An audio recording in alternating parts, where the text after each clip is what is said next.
After months of quarantine, we're all interested in how we can become our best self. The team at Permanent Makeup and Cryo is here to help you get the flawless makeup look every day without the extra effort or time. When it comes to your appearance, you deserve the best care that money can buy.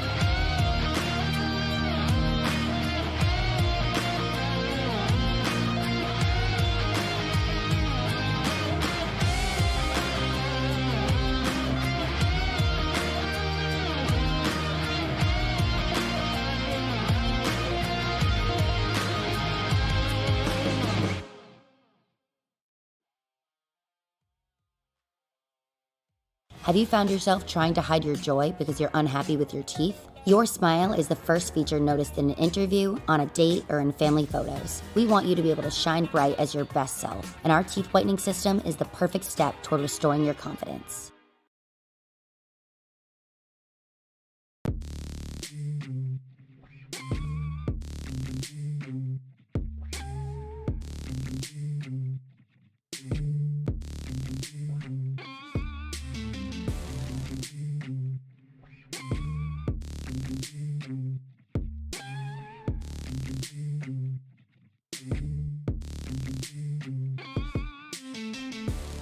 Deep in the Michigan glove is where you'll find this high-speed facility, testing the limits of both car and driver. Round 18 of the Outlaws Sim Series season is coming up next on Pit Stop TV. Good evening all, and welcome to the virtual Brooklyn, Michigan. Ed Schur is alongside for the call this evening, and Ed, it's a Penske-owned 2-mile D-shaped oval with high speeds, high banks. It's going to give us quite the interesting show tonight. What say you? Yeah, definitely going to be an interesting show tonight, Emerson. I wouldn't necessarily call it the Speedway type of say. I would more than likely call this a super speedway with the kind of speeds we go. You know, most super speedways we reach about over 200 miles an hour on the straightaways, and these drivers will be going into the corners at roughly just about a little under 200 miles an hour. Maybe maxing out at like 198, 199, but I'm looking forward to it. You know, we got multi-groove racing again. We got the bottom, middle, top. Should be an interesting one tonight. Absolutely, and yeah, we're here. Round 18 of 36 on the Outlaws Sim Series season. This is the last race of the first half of the full season, Ed, and it takes us to here. The Michigan International Speedway. You see all the fastest well, they're not iRacing times that time on the left-hand side. They're usually iRacing times. Fastest times in real life. They're on the left-hand side. You know what, Ed? That is actually crazy. I'm looking at the practice times right now, and I'm looking at the fastest cup time. I know 2014 was the last year we had the 850 horsepower in the cup cars, but holy smokes, a 34.8 is 4 seconds faster than what we're going to be hitting tonight, Ed. And I believe I remember that race too when he set that 2014. You know, that was when they had the high horsepower package like you mentioned. They were going about roughly over 210 in the corners with the draft too, and the draft was really helpful here. So, I mean, we do have high horsepower in these next-gen cars, but they don't handle as bad as crazy as we used to see back in the day, like as you see back in 2014. But, you know, we may see close up to 200 miles an hour, but I don't think we're going to get anywhere close to that time. As we see in the practice charts, we're only about 4 seconds off the pace of that record time. So, right, and again, a pretty simple D-shaped oval. Turn forward to the start-finish line is a little weird. There's a little bit of a weird kind of kink that's not really noticeable in the car, but you'll notice on the track map there, it kind of does bend a little bit more out of forward than in what entering turn 1. A little similar to Charlotte, but again, it's not really that noticeable in the car. For the most part, it's just a normal D-shaped oval. About 24 degrees of banking in the corners, and yeah, that's really what we're going to be dealing with tonight, and cannot wait to see. Again, Ed, there's a lot of question marks on how this next-gen package will be around the Michigan International Speedway in race pace conditions. We're going to find out soon enough. Before we do, let's go and recap the point standings coming into tonight's race. And Jonathan Jennings picked up his third win on the season at Max Service last week at the New Hampshire Motor Speedway. 31 points back of Max Service, because Max, although he got absolutely driven away from, he was the second fastest car at New Hampshire. So he'll maintain a 31-point advantage over Jennings. 44 back is where you'll find Seth Berger. 88 back for Seth Fitzpatrick. And we're coming up. This is the last race of the first half of the season. And we're starting to see the winners of the season become top heavy in the point standings. And this is a little bit later than what we're used to. We normally see this kind of happen. Race 9, race 10, we'll see the winners start to really get top heavy in the standings. Right now, the top 5 all have wins. We're still looking for Gilliard and Reeves and Bailey to get wins. And then you're still looking at drivers like Gardner, Solms, Boffalo, St. Cour, all of them to have some decent runs, because that side of the points ad is still very tight. Devin Smith has taken that cut line, but around there's still a whole lot to play for these coming weeks. Yeah, if I'm looking at one person on that second side of the point sheet that can possibly get a win, Emerson, it's got to be St. Cour. Oh, yeah. You know, he came up with a great run last week at New Hampshire, had a great qualifying run, and at his home track, you know, it was a big confidence booster for him. He was running up there with the big boys, you know, and it means a lot when you start putting off consistent finishes. It makes you feel better going into the next couple of weeks. But I look at him, I look at possibly Brad Bothwell, maybe even a Matt Rogers to slide in there, and even, you know, Daniel Molnix has shown signs of trying to have winning speed. Absolutely. He just hasn't been able to put together a full race, you know. So, like you said, any win can bump you instantly into that first sheet of the point standing. So I definitely think this is going to get down to the crunch time as we're past the first halfway of the season. Like you said, Emerson, it's going to be rough for these drivers to possibly get wins, but I'm looking at the top 3, and I don't see any changes happening any further soon. We talked about it. Oop, that is the wrong graphic there. There it is, our Outlaw schedule. It moved on me, but that's all right. So you can see, yeah, round 18, Michigan, that's where we're at. Right there in the middle of that second column. And what that means, Ed, we're getting down to business time. We got Eldora coming up, Daytona, and Laguna Seca, 3 wild cards. But after that, it's only 5 races to the playoffs, where you really got to get your mindset. You got to really, if you have 3 bad weeks here at Eldora, Daytona, and Laguna Seca, 3 races that a lot of stuff that could be out of your control. These next 5 weeks, after that, are going to be really critical if you're going to make it to Daytona. Yeah, Emerson, I hate to say this to you, but if anything, I'm looking at these next 3 weeks we got coming up. Absolutely. You can circle all 3 of those next 3 races to be a possible winning situation for anybody that's on the second sheet of that bracket. Absolutely. I mean, Eldora, a dirt track, when the last time we went to a dirt race, it was chaos. We had who was it? I believe it was 16 yellows. Yeah, we had 16 yellow flags, and I believe it was Kyle Lingerfeld that came away with that win, right? If I'm not mistaken. Who was back in the field tonight, I should add. Yeah, but, you know, we're going to Eldora next week. These NextGen cars have never even been on Eldora. The only time we've seen NASCAR on Eldora was in the trucks. Then we go to Daytona, which, again, super speedway racing. If we've seen anything but the kind of chaos we had at both iRacing Super Speedway and Talladega in the last coming month, who knows how that's going to be? And then Laguna Seca, again, a road course that is used to mainly GTs and LMP2s and all that, but we're going there with the next-gen cars. Again, a big unknown of how these next-gen cars will drive on this certain track. We don't know what's going to happen. I can pick those next 3 weeks. I don't even know who the heck's going to win. I have no idea. I don't think there's a favorite for any 3 of those tracks coming up in the next 3 weeks, to be honest.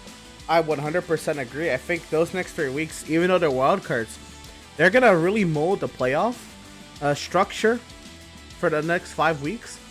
And if you're not ready, if you're not geared up for a run through Pocono, Phoenix, Charlotte, Bristol, and Nashville, kiss your playoff chances goodbye. I mean, those are 5 of the more closer to normal NASCAR tracks that we see. Bristol's going to be a little chaotic in the next-gen car.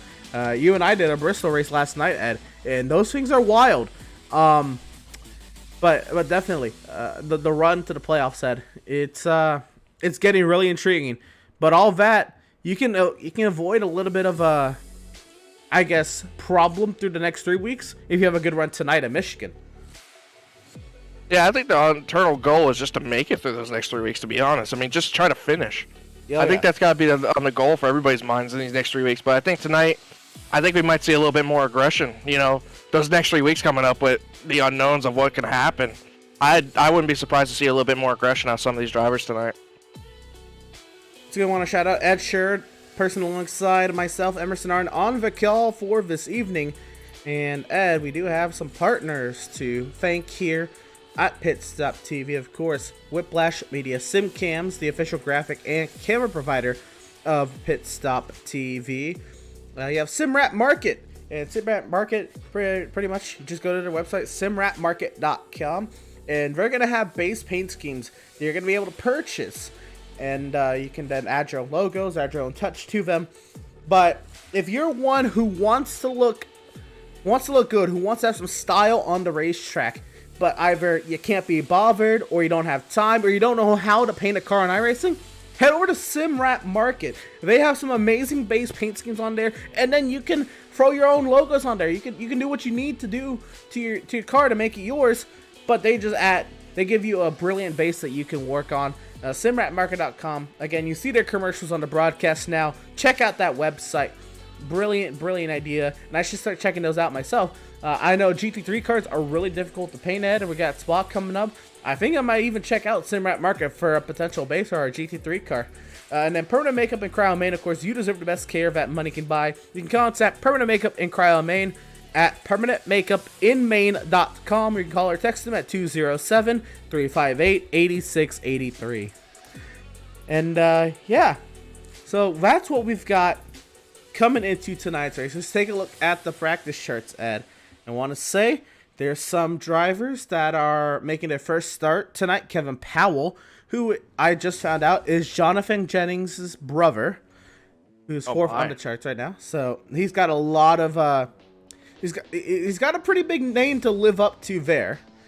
I wonder if he has that short track expertise like he has with his brother. You know, I guess it's going to be intriguing to find out when we come to, say, Phoenix. Then Joshua Balliet, who was our longtime race controller, he's back in the field tonight for the first time since last season. Kansas, I'd say, is his most recent start. Tyler Markle, who's on a part-time basis, he's back, and he's a Michigan boy, so I know he's looking to have a good run tonight. Kyle Lingerfeld, on a part-time basis, our Bristol Dirt winner, is back, and he's in that 65 machine. We got a lot of names that we don't normally see in the series making some starts tonight, Ed. Yeah, and I'm liking what I'm seeing. You know, we got a big field tonight. I love seeing these big fields, so it's going to be a pretty interesting show, to say the least. I'm excited. Well, I think it's only fitting, Ed, that when we get to it, we got to talk to the home track driver, Tyler Markle. Hey, Tyler. I know you don't really do these interviews, but I did want to kind of grab you because this is Michigan. You've been here before. I know there's a little bit of a more meaning if you were to win here, say, than other tracks. How you feeling tonight? I'm waiting on the setup from Mel. Well, we'll see once I get that setup. I don't know. I'm just hoping to finish tonight, at least. That's the goal. Compared to what happened last week, I felt, pretty okay last week. So, if I get the setup and test it out, it should be okay. Hopefully top 10. Well, there you go. Now, Tyler, you have been here before. I know it's really hard to say from the stands, if there's anything you can learn. But out of your experiences here, what do you take from this track? And I guess what sticks out to you when you go to Michigan? Fuel mileage, but I guess the stage racing that's kind of gone at this track. At least from the races that I've gone to. But you I don't know. You could have fuel mileage tonight. There's no stage yellows. We don't know what the NextGens are going to provide here. We haven't seen them on this track yet. Depending on when you go, like when I went in 2011, those races were pretty fun to watch. Compared to the last couple of years that I've gone to. They haven't been too exciting. Last year was okay. But this year, I don't know. Oh, like Mal finally gave it to me.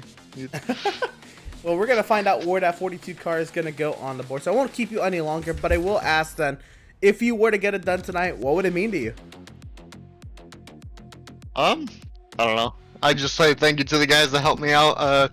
It'd be a first win in a long time. I don't know the last time I won. It might have been the Dover race from, was it last year in the series? Or the Charlotte race in SRN. It's been a long while since I've done anything on iRacing. So, I'd have a blast. There you go. All right, Tyler, we're going to leave you to. We're going to let you practice. And yeah, best luck to you tonight, and good luck to you at your home track.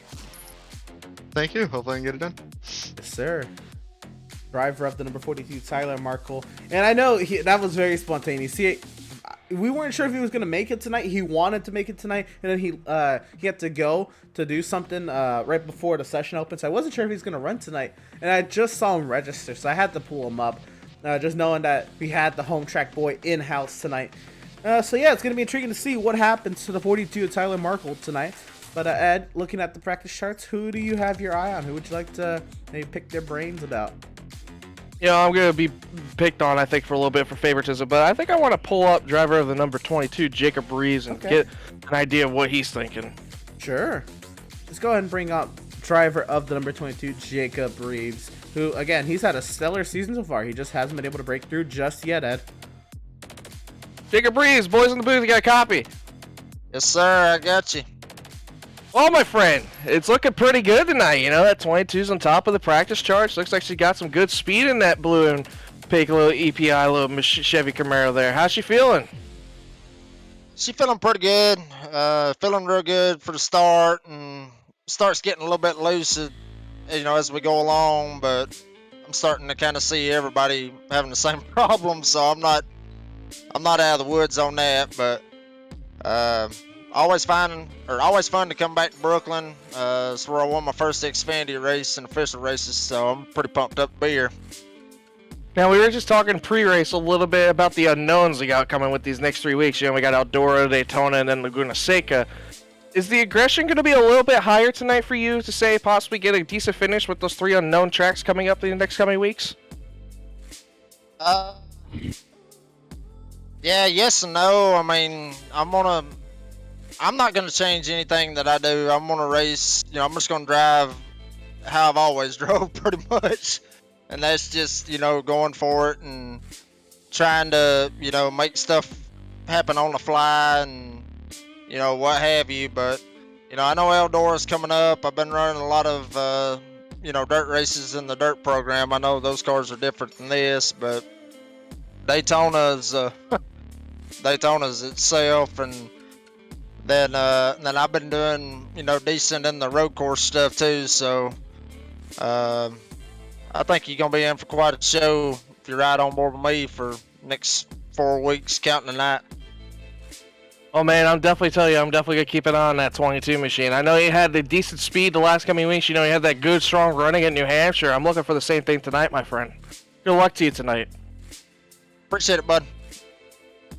Driver of number 22, Jacob Reeves, in the house. And again, out of Last Chance Racing. He's got a good group around him to get something done tonight, Ed. Go for it. Oh no, I'm sorry, I'll jump in. But you know, I just wanted to point out, you know, we kind of look at this place as a speedway, but I think we gotta look a little bit more. Emerson, like a super speedway. You know, those guys that have like those high tape, maybe higher speeds possibly. In qualifying, I feel like we might see a little bit more faster than what we're running, and I just think, you know, I think it's going to be a pretty interesting show when we get down to the last coming laps. I think this draft is really looking, as we're looking on board with the 22. You notice how everyone's just gaggled up in this draft, and that's pretty difficult to pass. So it's going to be interesting to see tonight how this works. Well, another driver out of that group. I said he's got a good group of people around him. I do want to bring up the driver who is looking to make his first Outlaws Sim Series start with us tonight. Driver of the number 93, Kevin Powell. Kevin, how you doing? Doing good. How are you? We're doing fantastic. I want to bring you up because I wanted to see. I know some of the guys in here, they've raced with you before, but we haven't. So we want to kind of get a little bit of a feel for Kevin Powell before we see you out on the track again. You seem pretty sporty out there. You were up top of the charts earlier today. You're still in the top 4. What's the group you've been working with like, and how are you feeling coming into tonight's race? I've been working with Last Chance Racing probably going on a year now. Even though I haven't been participating in the races, we've been having like team practice and everything. So, I help them with setups and everything and give them some feedback and vice versa. I'm feeling pretty good. Nerves are a little on edge because it's the first race of a new league, so we'll see how it goes. Right on. And again, tonight, I know you don't really know all of the drivers in here yet, but gauging on practice so far and however much info you can take from today's practice, how are you feeling? What kind of a result would you be content leaving today with? And what are you looking forward to in that race? Honestly, I would love to get a top 10, but if I could just bring the car home in one piece, that would be happy. I think it's going to come down to tire management. I don't think fuel mileage is going to be such an issue. I think it's going to be tire management and, controlling your... Yeah, we're out here running these 34s, 38 4s, 38 3s, but you can't do that in a race. You're going to burn that right front up, and then you're going to push straight up to the wall. So it's going to be who can conserve their tires the most. Right on. And now you're here making your Outlaws Sim Series start. So we'll leave you to it anyway. Best luck to you tonight. Welcome to the Outlaws Sim Series. Hopefully it treats you well. And yeah, hopefully we'll talk to you a little later on, man. Yes, sir. Thank you, guys. Nice to meet you. Nice to meet you too, Kevin. And how about that? Newcomer to the series, Kevin Powell, driver of the number 93 machine. And Ed, always like newcomers to the series, especially we've struggled with car count the past couple weeks admittedly, so it's always great to add some new faces into the mix, Ed. Yeah, it's great. I mean, I like his confidence already. He's mentioned he's been building setups for those guys at Last Chance for about a year, so I definitely think we have to keep our eye on him. I mean, they brought a lot of speed, and we saw last week with Jonathan Jennings how fast he was. So I definitely got to keep our eye on that 93 machine. So it'll be interesting to watch him tonight. He's got both him and his brother in the top 5 right now. So bringing some good speed to Michigan. Well, we got 2 minutes left, so we still have time for one more interview. I think I might throw this on you a little bit, but I have a feeling who it is, though. I have a feeling. It might be fun because we haven't interviewed him in quite a while. He hasn't made a start since last season. Ed, go ahead and talk to him. Mr. Joshua Balliet, welcome to the broadcast booth, my friend. How's it feel to be back in a race car? It's all right. This isn't one of my best tracks, so just getting some reps. Is there any special inquiry about why you're running this SpongeBob SquarePants machine, or is this just a last-minute thing where, it's a nice-looking car, though. It's the best show ever made. I don't know what you're talking about. Best show? Okay, gotcha. Quoted every day. But, we got about roughly a little over a minute left in practice. How are you feeling about your chances tonight to possibly sneak out a win? A win, but, maybe a top 5. The car is pretty tight. I've been trying to loosen it up the whole practice. Still a little tight on center. Yeah, we were told by your teammate over there, Markle, he was waiting for you to get the setup to him, but he was saying how he was waiting on you. He didn't know exactly how to tell us how he was going to do tonight, but I figured you would know a little bit more than he would about how good the setup is for you guys. But, I would like to see you back on the track, my friend. I enjoy racing with you, doing everything else, so it's nice to see you doing a little bit of racing here. So I'm just going to let you go, and I wish you good luck tonight, my friend, and we'll be watching you out there. Big thank Holmes. Driver of number 7, Joshua Balliet, driver who made the championship 4 in his first season, ran a part-time schedule last season, was a race controller for the beginning part of this season, and he just had some things come up, started working, wasn't sure if he was going to be able to continue it on, actually ended up getting tonight free, and we'll see how many more starts he makes this season. But Balliet back in the Outlaws Sim Series, Malenko, we know him as here in the Outlaws Sim Series, so great to have him back. But practice has come to a close, Ed, and that means we are getting ready to get into Pratt, Tile, and Stone Pole Award qualifying. And once again, Pratt, Tile, and Stone, serving Central Vermont, since 2005. And well, the track is open for business, so let's see who will be the first driver to head on out here. It's actually driver number 7, Joshua Balliet. And we see him coming up on the track. I'm going to be curious to see what these drivers do for their opening lap. If it's going to be like a high lane, possibly all the way around on their first lap, or if it's just going to be going all out in the first lap. I'm not sure. I don't know if we have a little. I wish I had a little bit more information on this track. I haven't really seen much of it yet on iRacing with these next gen cars yet. This is the first time I think we've seen it. Both you and me, I believe. A lot of these drivers would say the same thing. Yeah, so it's a just learning the experience unknown. for everybody tonight. Yeah, well, if we're going to go off of anything like we raced last night, the tire wear was interesting, but I don't think we're going to have that issue tonight. But let's see as Joshua Balliet crosses the line coming into turns 1 and 2, see what he kind of makes up here going up to the... Oh, looks like he's going to try to full send it to the bottom. Maybe there might be a first lap quality. We'll see what happens here. We'll check back in. Oh, he'll pop the wall nearly. They're out of 2. We'll check back in with Balliet. Let's ride on board with debutant Kevin Powell in the 93. Is that a word, debutant? Debutant, I'm pretty sure. Is it? I have to look that one up to correct you, but yeah, nice looking red and black Ford Mustang. You know I love these Ford Mustang paint schemes. These Ford Mustangs always look so nice with any kind of color, but coming down here to make his, I believe his opening lap, I would have to say. Oh no, that was his first lap, 39.3. Yep. A little bit off the pace from what we've seen so far on the charts. Brad Buffalo and Tyler Markle both made their first laps. They're both in the 38-second mark, but I think that might be a little bit to what I was talking about earlier, Emerson, to where he's just taking his time on the first lap and then giving it all on the second, maybe. We'll see what Devin Smith runs here in the number 95 machine. Devin Smith, a one-time winner in the Outlaws Sim Series, looking for a second. Jennings goes top of the chart. Devin Smith, 1 lap complete.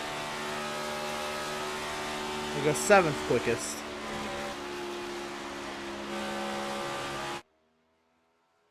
Yeah, a little bit different from Devin Smith. We're usually seeing him in a Chevy, I believe, and now he's in a Toyota. And this is one guy I want to keep my eye on, Emerson, to be honest with you. The 22, Jacob Reeves. This I just feel like this track fits his kind of style of racing from what I've seen from him this season.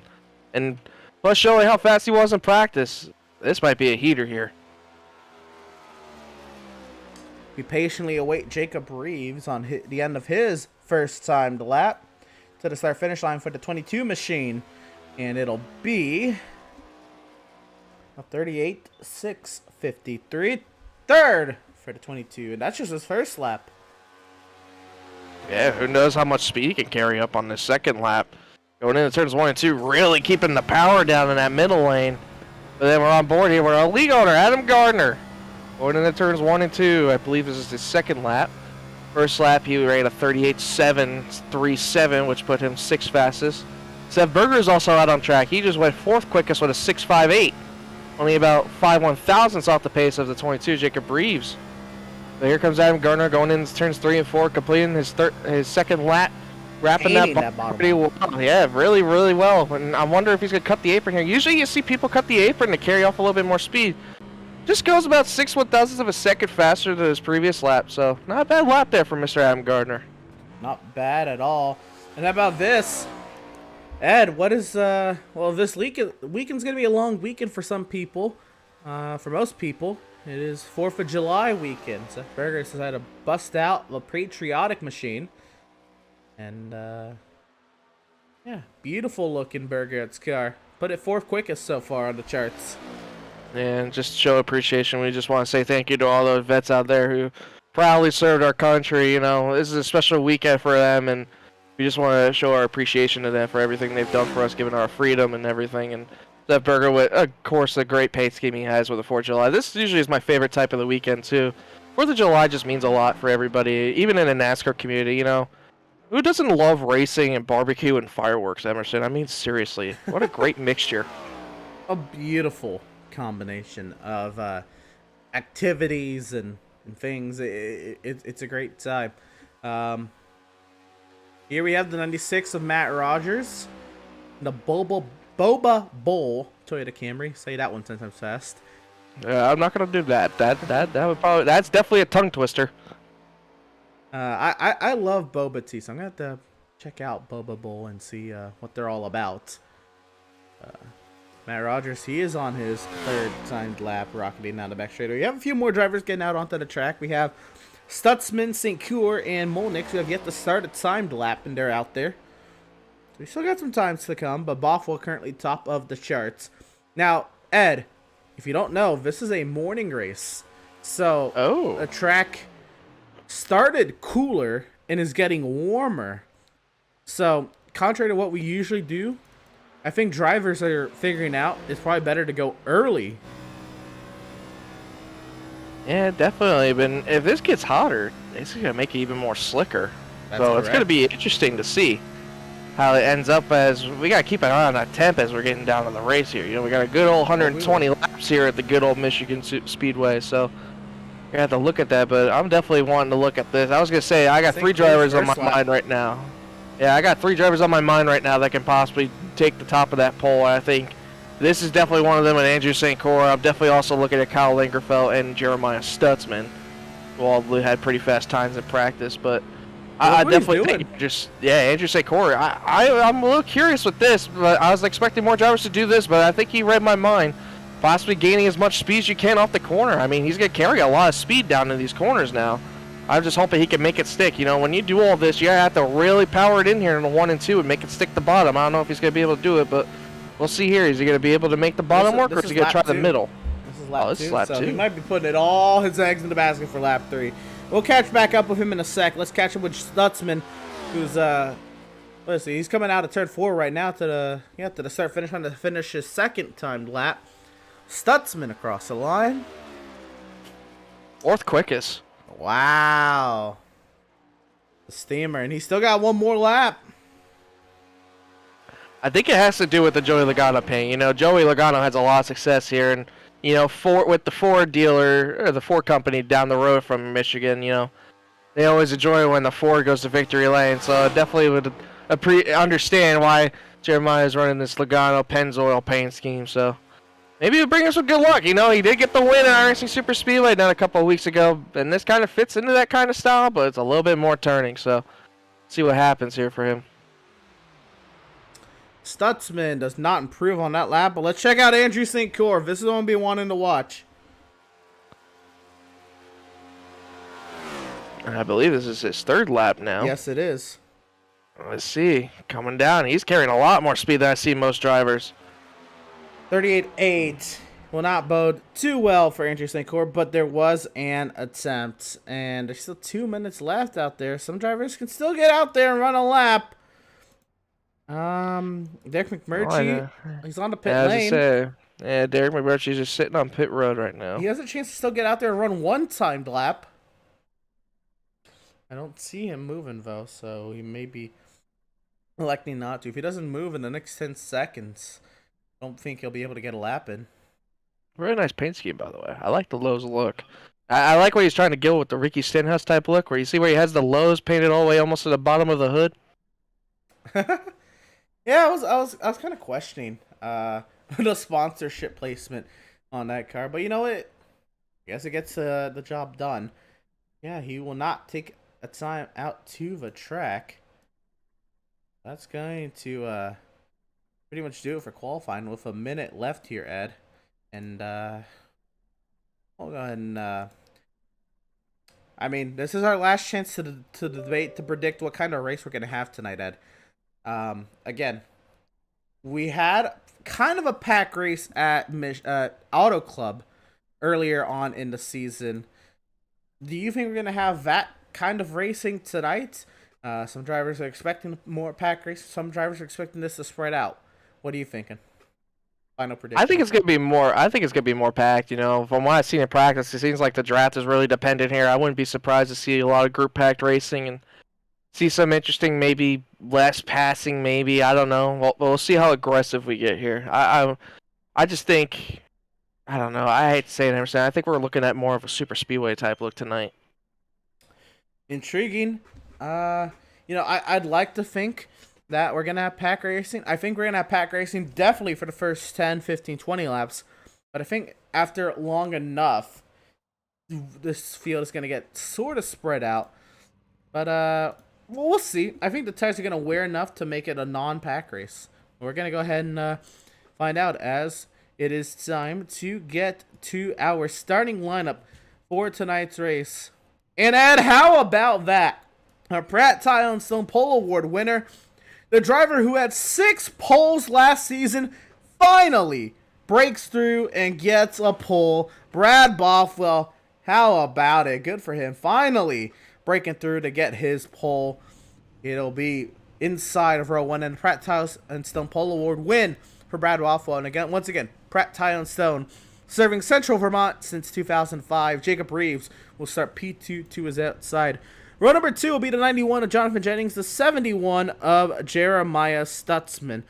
Row 3, it'll be the 44 of Daniel Monix, the 77 of Seth Berger. That was row 3. Row 4, Mike Petrin in the 41, a good qualifying position for him. The 93 of Kevin Powell, the debutant, starts 8th. Row number 5, it'll be the 96 of Matt Rogers, the 11 of Scott Bailey. Yeah, in row 6, we got the lead owner Adam Gardner alongside the home native Tyler Markle in 12th. Row 7, the 82, Adrian Schumacher still looking for that win on an oval that's not a road course or super speedway, alongside with Seth Fitzpatrick, the most consistent finisher we had recently. Row number 8, Max Service, the points leader. Next to him in the 12, Andrew St. Court coming off a good finish at New Hampshire. Row number 9, Matthew Setzer in the 5, alongside usually the race control person, Joshua Balliet, who's making his return in 18th. Then row 10, we got Devin Smith in the 95, alongside him, the 84, Derek McMurtry. Row number 11, you'll find the 33 of James Gilliard, the 69 of John Mickey. Row 12, it'll be the 45 of Julio Villalobos. Glad to see him returning back to the Outlaws Sim Series, and Kyle Lingerfeld in the 65 also, making a one-off start here at the Michigan International Speedway. Row 13, it'll be the 16 of Eric Peck and the 67 of Doug Solms. And that is our 26-car grid for tonight's race, Ed. And I'm stoked that we have a 26-car grid on our hands tonight. But Ed, let's go and talk about that weather that we were just mentioning. There it is. 79 degrees is the track temp right now, Ed. 70.3 degrees is the air temp. The winds very calm out of the southwest. 2 miles an hour out of the southwest for that. And this is going to increase throughout the day, throughout the morning. And we're going to see these drivers start to struggle for grip later on in this race. You heard drivers really struggling with tight setups there in our pre-race interviews, Ed. Well, they're going to get looser throughout the day. Yeah, and I was looking. In qualifying, it was at 77 degrees, and it's slowly but surely going up there. You know, once we crack up close to the mid-80s to high or low 90s, it's going to start to slicken up out there. So these drivers are going to have to pay attention and get comfortability with the car, maybe make some adjustments possibly. You know, we haven't really seen a lot of drivers make these kind of adjustments on the fly, so we'll see what happens, who have the best car in the end. Maybe it'll be somebody that's in the back of the pack that ends up making the right call and possibly making their way to the front of the field. Well, here we go. Once again, it is the 31 of Brad Bothwell. 6 poles last season. It took him 18 races the following season to get a pole, but he's finally got it done. And the 31 of Brad Bothwell is going to lead the field to the restart zone. The pace iRacing.com safety vehicle is off in the safety of pit lane. The field in the hands of Brad Bothwell in the restart zones are enabled tonight. Green flag is in the air. We're racing from Michigan.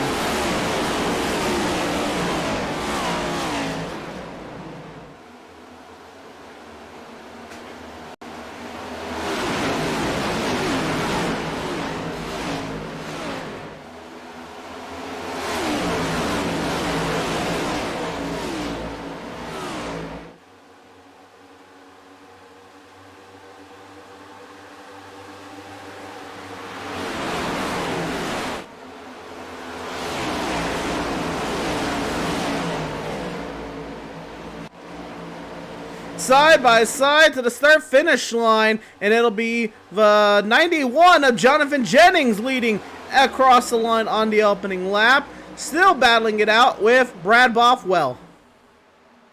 And I'm hearing over radio control, I think the 22 has a black flag for jumping the start. Oh, I think he has a drive-through penalty, possibly. I'm not entirely sure, but I keep hearing, yep, 22 drive-through penalty for on the restart violation. So, oh, this might be a killer for the 22, but how about the start that Jonathan Jennings had? He was looking to the inside just about for the lead off of turns 2, but Brad Bothwell said, no.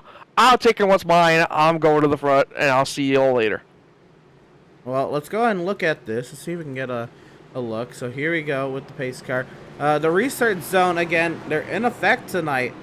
And let's go ahead and see if we can figure out what happened. The 22, again, he's on the outside of front row. And again, the field is green lights actually dictates the initial start of this race. Yeah, it was hard to see from there when Brad was going. I don't know if maybe it's like that inch from the 22. Yeah, I think the 22 maybe was ahead by an inch. Maybe that's what did it. I'm not sure. It was close. Again, we're still learning about these rules on the fly. Absolutely. You know, that restart zone is really, really tricky to get used to right now. So these drivers are still have to get used to it. As we see the 22 coming off a pit exit after serving his penalty. The leaders are just coming into the middle of turns 1 and 2 now. So they'll probably be getting to Jacob Reeves here momentarily and putting him a lap down, which is unfortunate. But you know, they still got a long way to go. 120 laps, and we're only 4 laps into this. And Brad Bothwell and Daniel Molnix, who had a great start from 5th up to 2nd, looking to possibly make a move to the lead here. Absolutely. And it looks like we have a scoring glitch. We're going to go ahead and have our graphics reset, but we'll still get you the coverage coming around. Again, we're coming around to lap 5 here of 120, and it's Molnix who goes to the race lead. A big push there from Jonathan Jennings. And Jonathan Jennings looks really strong right now, and I'm looking behind them. The 77 of Seth Berger and the 93 of Kevin Powell also lurking in the mirror. But Jonathan Jennings still is a clear kindly of the 31 of Brad Bothwell. But Daniel Molnix is out front leading this race. Now Seth Berger looks to the outside of Jonathan Jennings, who's slowly but surely making his way back to the pack.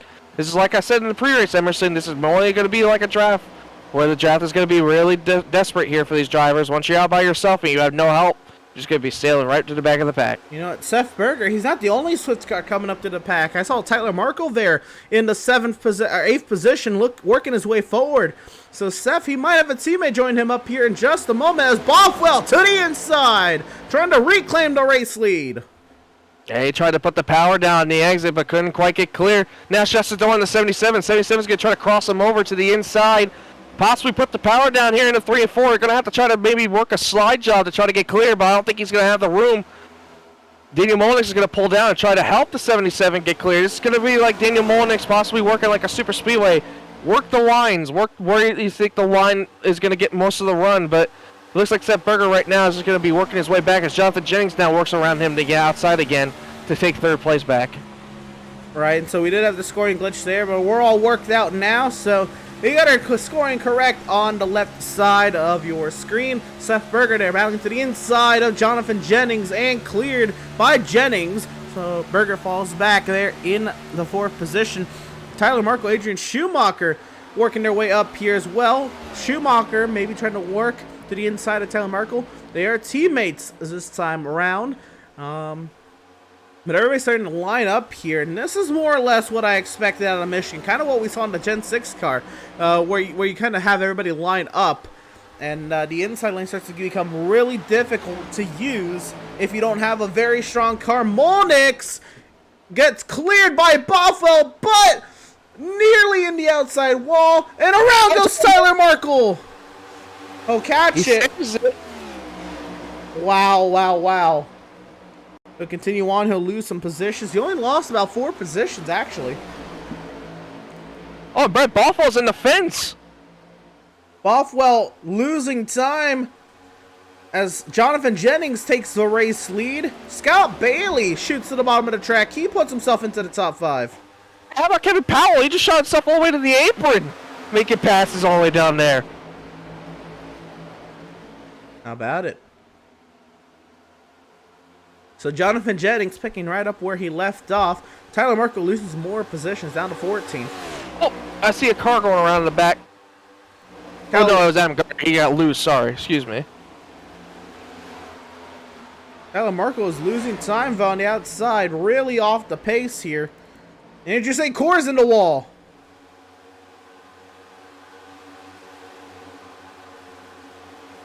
And losing time a little bit, but I think he looks okay. With this new damage model, you can take the kind of licks that you think you can on these walls, and it won't do much, but you gotta be careful not to do it multiple times, though. Here we go. Now Check this out. Yeah, this is what I was expecting. Seth Berger and Jonathan Jennings fighting for the lead here. I like what I see right now from both these cars right now. They both look really good in traffic. Seth just Now trying to get to his quarter. Daniel Molnix is lurking back here. He's getting a little bit of draft from Jonathan Jennings. I don't know if he's going to be able to do anything with Seth Berger, but he's just going to be behind him, I think. If anything, I think Daniel Molnix might help Seth Berger try to get around him. I think they're in a hurry to try to get around him.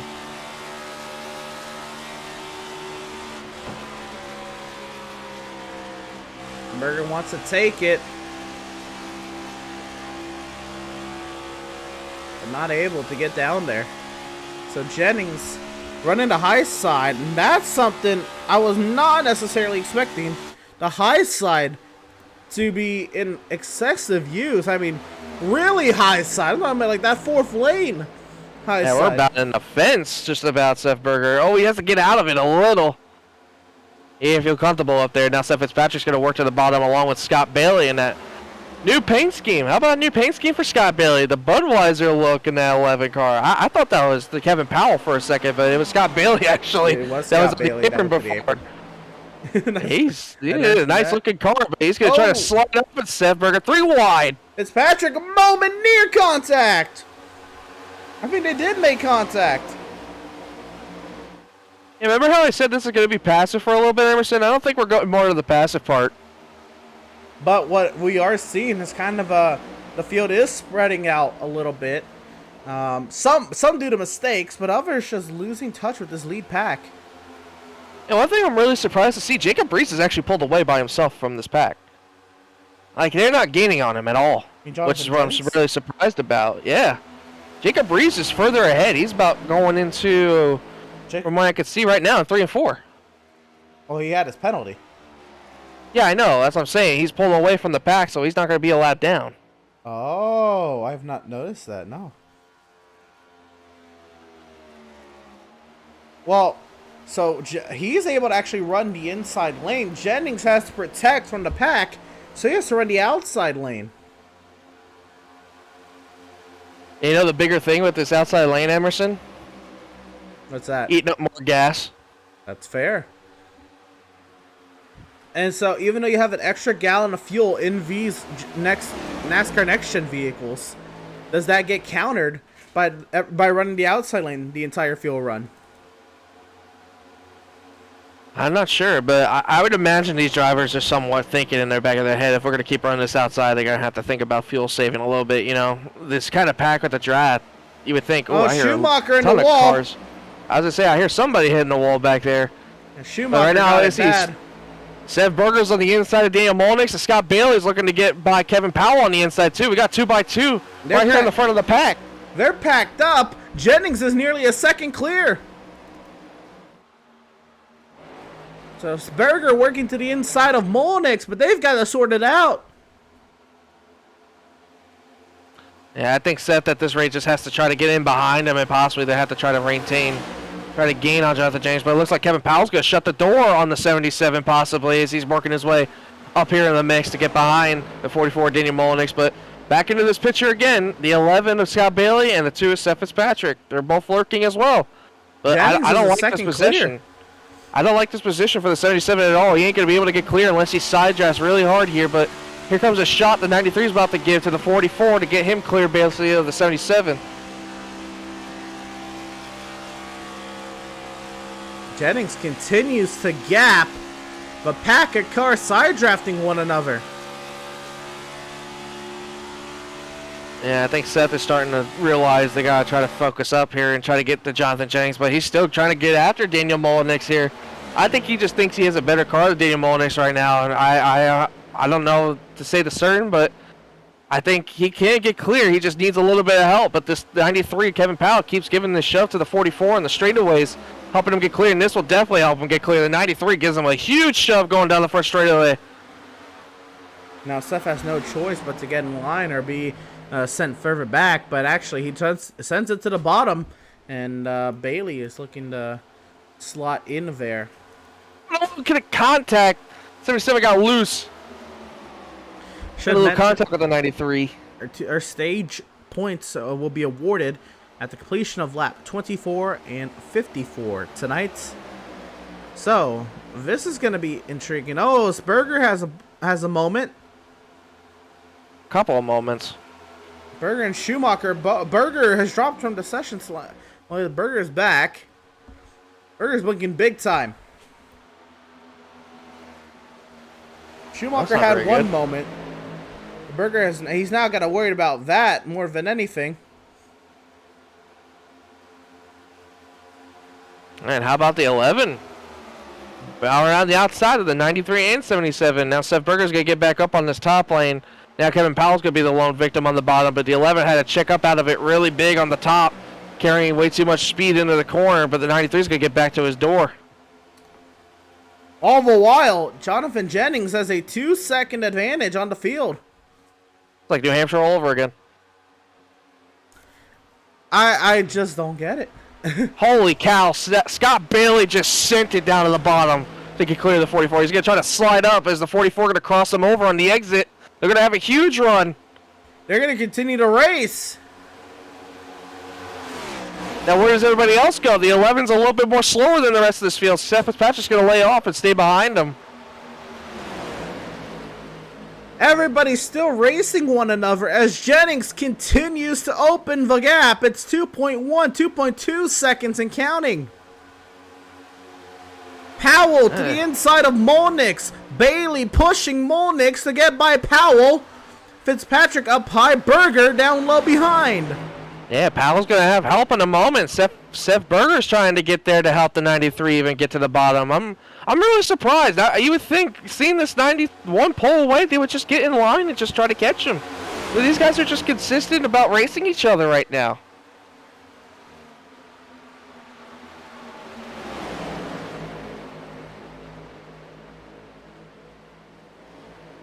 So Seth trying to slot in potentially now, and it's Powell. Jonathan Jennings' brother in second. And I'd imagine Powell would want to try to chase down his brother. Maybe they can have a little bit of a battle, and Powell would look for bragging rights in the family. And I'm going to be curious to see what happens here. We had them just about all lined up here, but Scott Bailey had a moment on the top. It's going to slot in. Adrian Schumacher's going to give a shove to his teammate in the 77 to help him get around him possibly. But we got side-by-side again at the front. Seth Fitzpatrick on the inside, Scott Bailey, and Daniel Molnix trying to get around Kevin Powell. Now Seth Fitzpatrick's going to try to get there as Daniel Molnix gets clear of the 93. Molnix back clear to the lead of this pack, but it's 2.5 seconds and gaining or losing time to Jennings. Well, this is all important, Ed. This is all battling for stage points. The various stage points within the top 10, they're losing sight of the potential race victory. Yeah, and you know that the stage victory means a lot more than just all these second, third, fourth, and fifth stage points. I'm just really surprised to see what I'm seeing right now. Emerson, I would think that they would just try to catch him, but I don't know if they just think that they're just slower than each other in front, or if they want to try to get the faster cars, or if they just, I don't know. I'm really have a head-scratching moment here to understand what's going on here between these drivers. Real quick, I want to mention, with 2 laps to go in stage 1, Max Service is not in stage points. He has a 33-point advantage over Jonathan Jennings coming into today's race. That is now going to be 23. Oh, in contact between the 56 and the 96. Adam Gardner thought he could try to pull a slide job on Matt Rogers. Oh, Matt Rogers goes around. And what a save! Great stuff. Wow. It is 31 points, the point advantage Jennings has. Matt Rogers, he still has a shot at stage points because he was so far ahead of the gap of the field. Yeah, we got 3 wide going on in front here. Kevin Powell, Scott Bailey, Seth Berger fighting for 4th, 5th, and 6th. Kevin Powell barely squeezes in front of the 11. One lap to go in stage 1. This is all battles for points amongst one another. Oh, Scott's going to try it again. He's going to try to send it down in the corner, but I don't think he's going to be able to get clear. The 93 is going to have to run on the top. He's going to try to get up there and side draft them. He ain't going to be close enough, though. The 8-2 behind them is going to give a shove to his teammate. to get by the 11. All this goes on as Jonathan Jennings rounds turns 3 and 4, and he will cruise to an easy stage 1 victory. Jonathan Jennings wins stage 1, and it's a dogfight behind. Berger Seth Fitzpatrick. nabs Bailey at the line. 5th for Berger, Bailey 6th, Schumacher 7th, Gardner 8th, Rogers 9th, and Balliet on his return. He will score 1 point. You start off tonight's race. Yeah, and Seth Fitzpatrick got around Daniel Mullenix for that second spot, so he gets second place points or stage points. But Daniel Mullenix now looks to the inside of him, going down to the corners. Oh man, Markle's having a handful right now.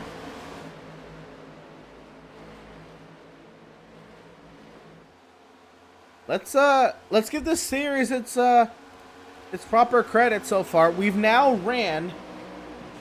Well, we've ran last week caution free. 2 weeks before that, we ran Texas caution free. So if you take out iRace and Super Speed, I mean, we've had 2 caution free races this month. Are we potentially looking for a third? Why I say that is because while we've had a lot of racing action very close to one another, all the spins or all the near spins have all been easily caught. Yeah, Scott Bailey, man, he's wheeling that thing right now. He was 3 wide with Seth and Kevin Powell again, and just about lost it off corner exit and catched it yet again. Oh, baby, we got some action back here. Service and Bothwell. Both losing spots out there to John Mickey. I mean, these boys are worried about one another a little too much. Yeah, Bothwell was our pole sitter, by the way. Oh, remember, he got the wall. Yeah, he got the wall, but still, our pole sitter's all the way back at 13th right now. Well, this, unfortunately, is not new. Oh, Gilliard nearly pops the wall. But we saw Brad Bothwell. He got 1 win last season at Charlotte. But before that, he would get the pole several times. And after not even be in the top 10 at the end of stage 1. This is, unfortunately, not new for Brad Bothwell when it comes to qualifying on pole. And Scott Bailey's looking to the inside of Adrian Schumacher right now. Adam Gardner got by both of these guys. Now looking to the inside of Seth Berger, as Seth Berger tries to make it 3 wide with Kevin Powell. Back to 2 wide now with Adam Gardner. Scott Bailey slides up in front of Adrian Schumacher, but again, Adrian's going to have the momentum on the top. And Scott Bailey's been trying this slide job over and over again, but oh boy. Well, Jeremiah Stutzman on pit road. Meanwhile, Ed, it took you about 10 seconds to notice it, but Jeremiah Stutzman coming down the pit lane. And we're going to have the brains, the cogs in these brains start to turn as I see the strategy guru take 2 to pit lane. I wonder, did he take 2 or 4 tires? I wasn't watching. I'm pretty sure he took 4. Yeah, I would have imagine you take 4 tires in this situation. Ed, this is something we saw at Road America in the MPI Cup Series this past Sunday. I know you weren't there. Oh, caution's out. Caution on the Speedway. Adam Gardner has gone around. And the 11 to Scott Bailey. And I'll explain my point in just a second, Ed. We'll go back and watch the replay of the incident. And I'll explain not only what Jeremiah Stutzman just did. He's a lap down for what it's worth. But we'll go ahead and catch the replay and see what happened to Adam Gardner and Scott Bailey. We'll watch that first, of course. So here it is, Adam Gardner. We get a nice overhead view. That 56 machine, Scott Bailey in the bright red Budweiser machine. And off of turn 2, Gardner sideways. Oh, overcorrects into Bailey. The caution comes out. Oh, the back coming through. Oh my. Wow. I think minimal damage for Scott Bailey. I think Adam Gardner may have got the worst of that. And why this is now... Well, this is intriguing now that Stutzman's a lap down. But what Stutzman did, and what we saw during the MPI Cup race, is it was a 45-lap race at Road America. And it was a 2-stop race. But drivers only changed tires once in that race.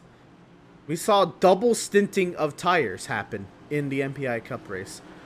And it mind boggles me because Jeremiah Stetson's pit stop time was 11 seconds. That And is. I saw the rights just go up. That I was So like, it's just right sides. I was like, it could have been just right sides. Oh, Powell just went straight through his box. He missed the box. It could have been just right sides. And again, a full 4-tire stop is going to take anywhere from 13 to 15 seconds. So he took fuel only and 2 rights. Down and away, it's Molnix winning the race off pit road. Was it? Wow. It might have been Jennings. Oh, I think Jennings got it. Wow, that was close. Oh, man. Now, this is going to be interesting, Emerson, because guess who gets back into the mix here? Well, everybody. That isn't Jonathan Jennings.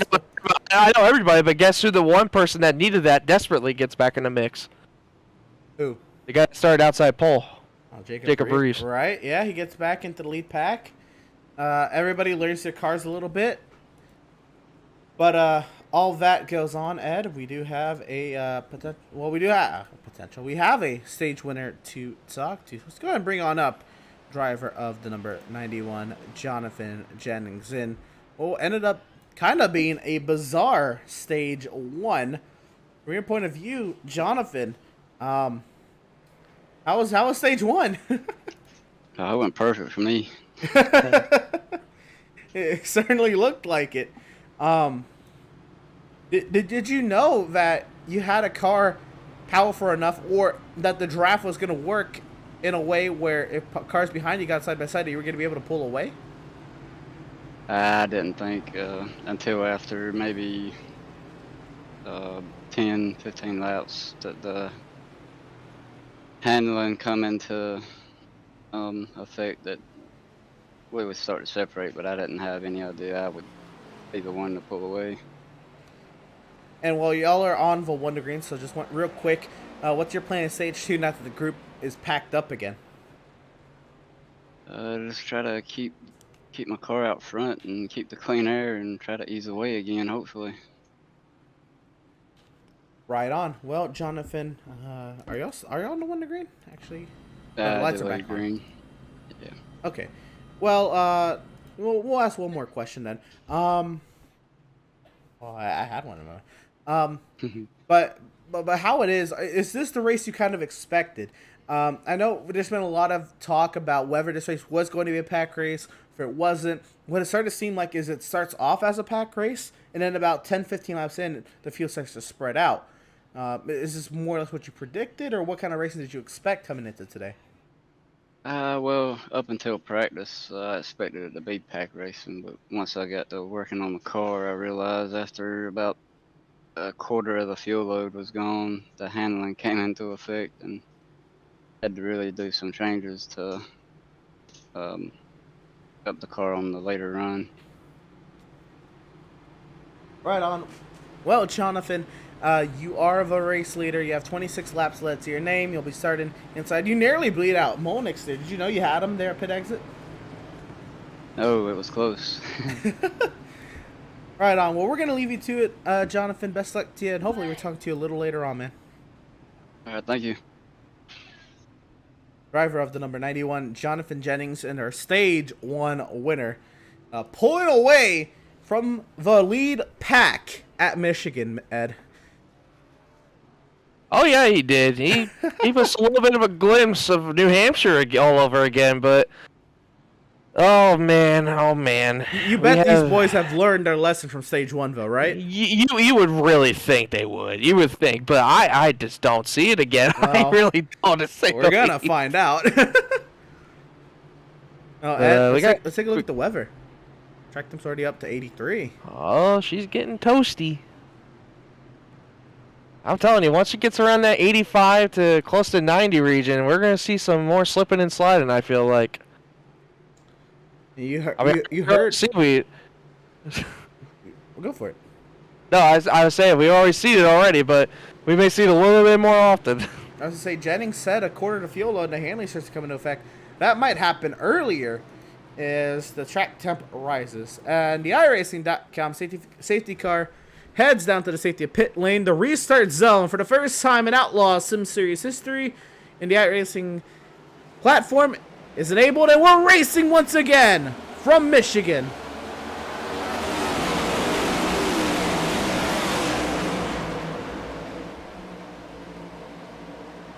Looks like all clean on the first restart with the restart zone. And how about the jump from Seth Berger? How about it? A huge run on Jennings. All right, up to the rear end. Everybody's singling it out. Everybody trying to figure it out. Berger sizing up Jennings, but you know he's not going to be able to just send it down there. Jennings sends it down there. That's surprising. And the whole field behind him stays in the middle. Oh, we got some action going on way further in the back, too. Adrian Schumacher's dicing his way through this field along with Jacob Reeves. He's going to make it 3 wide, possibly, with James Gilliard and Matt Rogers. But Seth is all over the back of Jonathan Jennings, looking to possibly make a move on the leader, make his way, get to the front.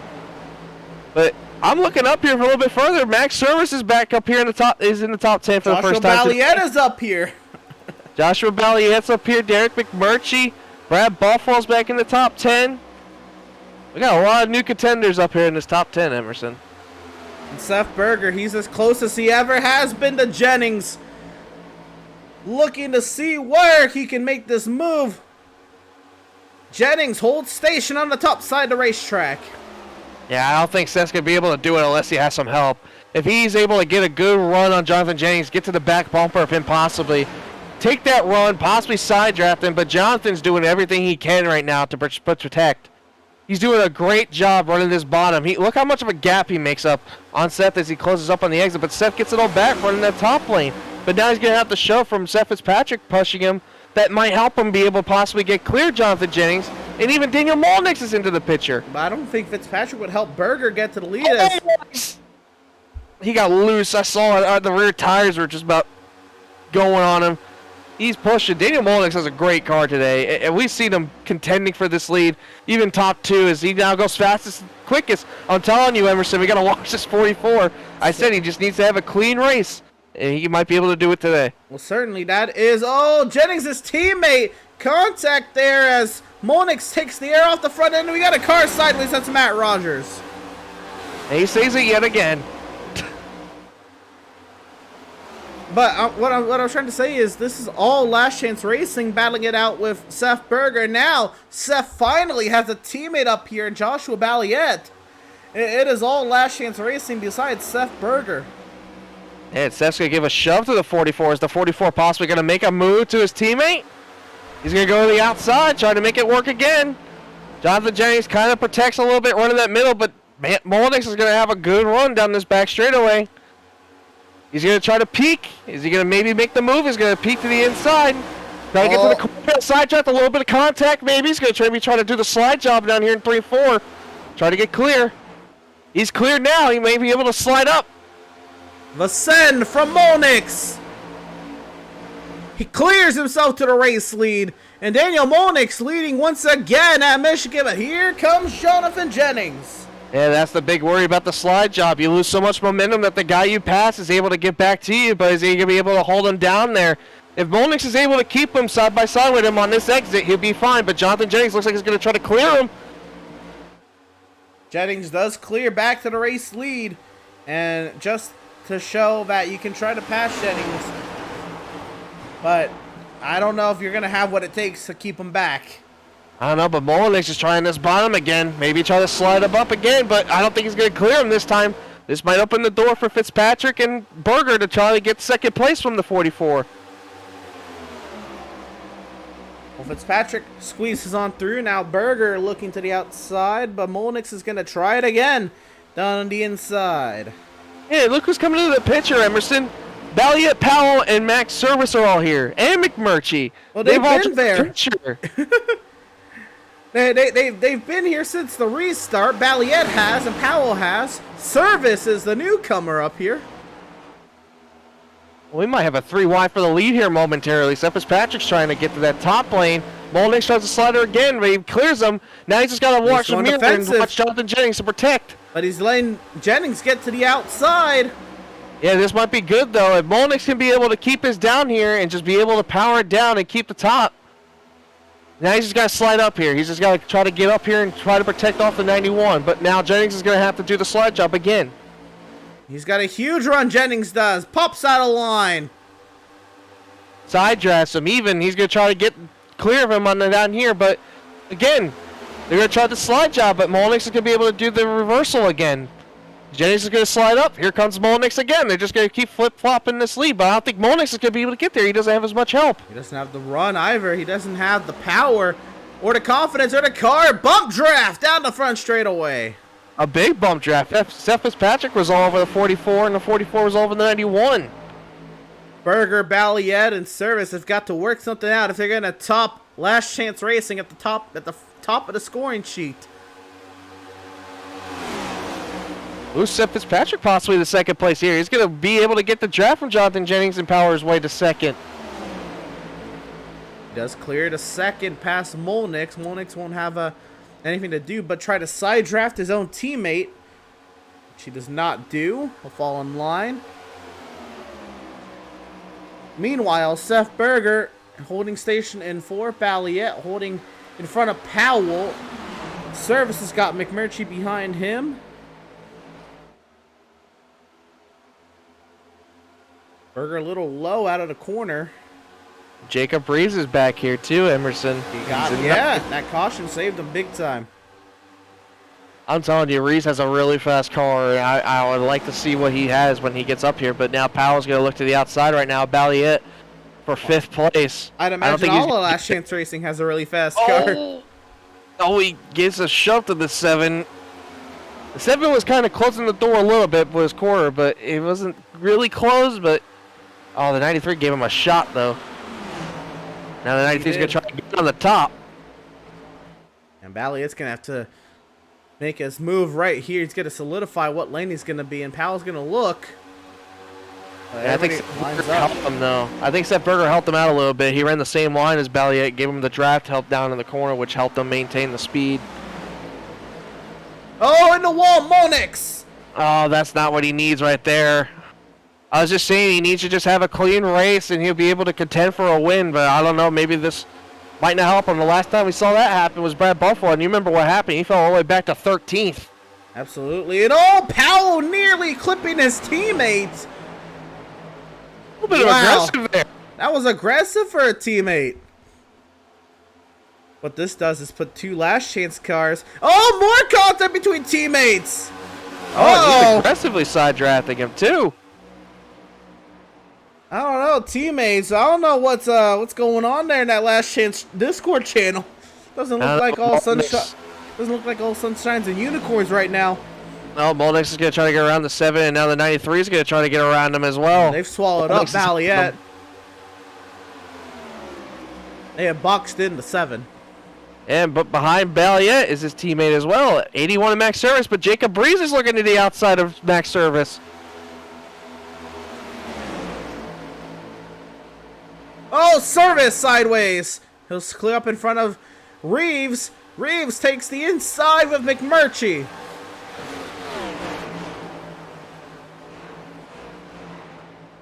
Murchie's having a really quiet run so far today. Started 20th, he's up to 9th. Oh, 3 wide. 3 wide with Schumacher on the high side. They're trying to get those Swift boys lined up. And all 3 of those Swift boys are lined up. Schumacher behind Service, Service behind Balliet. Reeves to the top side. McMurtry's still down low. Schumacher with the block on Reeves into the wall. And all that. Jonathan Jennings and Seth Fitzpatrick are pulled away from Seth Berger. But Berger's pulled away from the pack. And Berger's pulled away from the pack. And then Seth Berger is about 7 seconds behind Jennings and Fitzpatrick. 7 tenths, not 7 seconds. To clarify that. Oh, yeah. Wait. Oh. Misread that. My bad. But they are working perfectly with one another. Berger doesn't have any help. He's just by himself, pulling away from the pack, but not able to catch what Jennings and Fitzpatrick are way up the road. Now, if you don't mind me asking, Emerson, when is stage 2? Caution's out. Caution. I heard Mike Gilliard. Keatron's car is destroyed. Oh, wow. What happened here? Oh, no.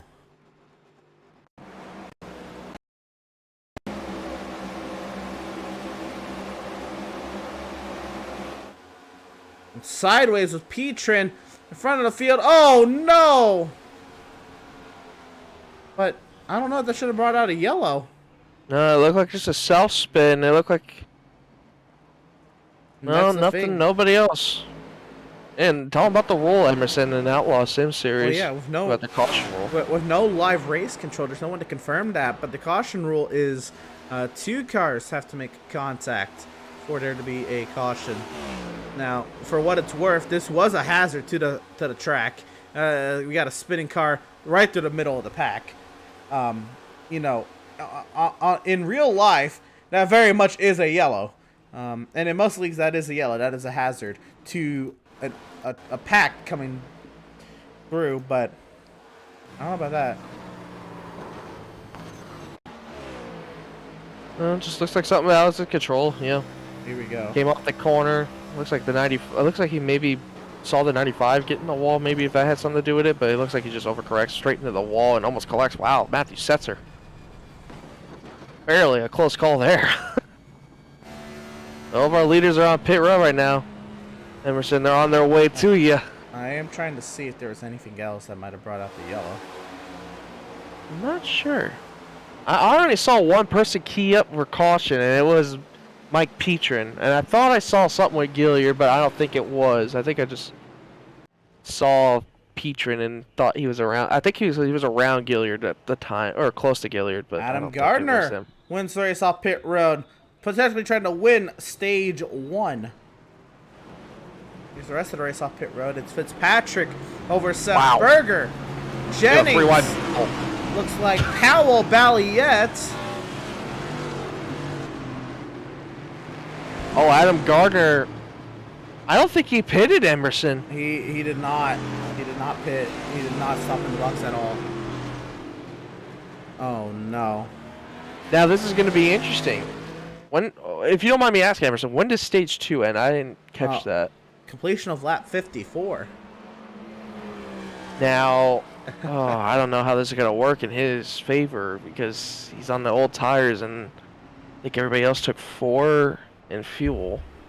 I don't know how old tires compares to new tires here at this track. I don't know if he's going to be able to hold on. Coming back in. Adam will not put his field in danger like that, and looks like he's on the apron.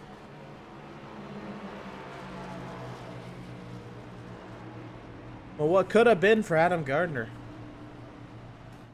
Yeah, this is going to be different, though. We got Seth Fitzpatrick, I believe, out front now. That's right. And let's see what happens here. Jonathan Jennings lost 2 spots on pit road. You see the choose rule in effect right there. Jacob Reeves was close. Jacob Reeves didn't really commit. Neither did Lingerfeld or Gilliard. These aren't very clear choices, but these are some of the things with no live race control. Now this is going to be interesting to see here, Emerson. We got teammates on the bottom, and then we got another set of teammates in row 3. Kind of on the top, in between in row 3. We got pretty much last chance against Swift up here right now. Right, yeah, we have a service behind Schumacher up there. You're right. Real quick, I do want to give a shout out to our partners here at Pit Stop TV. Of course, Whiplash Media Sim Cams. You can, of course, check them out at www.pitstoptv.com/whiplash. Simrat Market. You can check them out at simratmarket.com. And Permanent Makeup in Cryo in Maine. You deserve the best care that money can buy. You can contact them at permanentmakeupinmaine.com. Or you can call or text them at 207-358-8683. Well, stage 2 is about to conclude here. It's been a pretty good race so far, Ed. A real quick check on the weather. 86 degrees. The track temp rises. The iRacing.com safety car into the safety of pit lane. The restart zone is in effect. And we're racing once again from Michigan. 3 laps to go in stage number 2.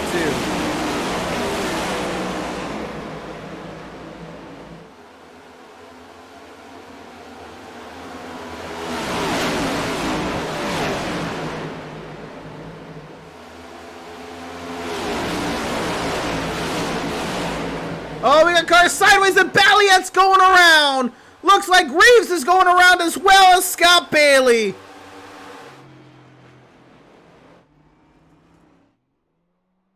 Oh, and big damage to the 22. The caution comes Damage out. to the 11. And Seth Fitzpatrick is leading. Seth Fitzpatrick might have just stolen stage number 2. Go and grab a replay and see what had happened. Looks like everybody just got really tight there off of the corner. And Balliet, he had a great spot here.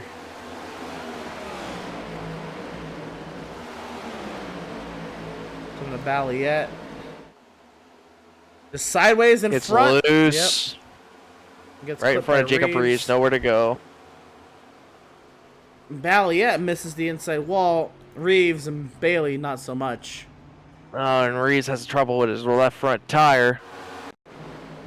But, Iverson, I hate to bring it up to you, but I think we should show a little bit. You know, we got cold tires on these guys. But, you know, everybody just came down for 4 fresh tires. The track temperature has drastically changed, Emerson. Well, yeah, we just saw it went up another 3 degrees since the last restart. Yep, it's up to 87 degrees. And remember what I said earlier, once this thing hits around above 85 to the 90s, it's going to get slick on newer tires and even for these drivers. And I think we may have seen a little bit of that there. And you know what? Balliet's kind of been out of practice. He hasn't ran on the sim all that often. He could have definitely been one. See what happened to Schumacher. I saw he just bumped the wall there. He's all right. This is He just gave it a kiss. It was just a kiss. Oh, Yeah, Bailey and Reeves got the worst of that. big hits there. I think Bailey's okay. been into it twice. Yeah, Bailey's been into it twice. He had that incident with Adam Gardner earlier, and now again with Reeves and Balliet. Well, what has happened here? See some drivers coming down pit road. We got a couple of takers coming to pit road. We have some people staying out. Well, barring that Seth Fitzpatrick doesn't pit on the end of this lap, he looks to be on par to win stage 2. Ed, he's coming your way. Seth Fitzpatrick, it's the boys in the booth. You got a copy, my friend. Yes, sir. Well, buddy, bearing everything, it looks like you're going to take the stage win, stage number 2. So we've been watching you most of this race. You know, it's been mainly between the 3 of you guys up here with Seth Berger and Jonathan Jennings, but that 91's been pretty strong, and it looks like the draft is really big and beneficial for a lot of you guys out there. What do you think you need to possibly get that 2 to victory lane? I think you're just going to have to time the pass right, because it doesn't, unless people behind you are racing, doesn't seem like you can create a gap at all. So I think you're just going to have to time the pass right. Yeah, we've been seeing a little bit of incidents recently. A lot of people are getting loose out there. The track is starting to heat up a little bit. You know, we started a little bit earlier in the morning, and now we're starting to get into that higher kind of temps where the tires are starting to get a little bit slick, and the track is getting a little looser. Does that concern you at all? Yeah, it does, because I think we're all pretty free. So I think we're going to have to hopefully keep up with it and hopefully don't get too much worse. I've tried to tighten it up a little bit more on these 2 stops we've done, so I guess we'll see what it's going to do. Well, my friend, I wish you good luck, and you know, you just got done with your choose cone. We're gonna be coming back to the green flag here. Good luck to you the rest of the way, and hopefully we'll be talking to you soon. I hope so, man. Thank you. And that was driver of the number 2, Seth Fitzpatrick. Again, out of Last Chance Racing. Last Chance sweeping the stages, no problem tonight. But yeah, Seth Berger now gets a front row. Well, he started on the front row last time. He's got a teammate behind him this time. He did lose a teammate in the incident. Not out of the race, Balliet is, but back in 22nd, he was the cause car of the incident. So, Ed, You know. we've been talking about it. The weather practically went up another degree in that caution period. Today's race info, though. 3 cautions for 10 laps, 8 lead changes so far. It's been pretty exciting for Michigan race as the iRacing.com safety vehicle heads down into the safety of pit lane, and we watch the brand new Geico restart zone. We're racing once again from Michigan.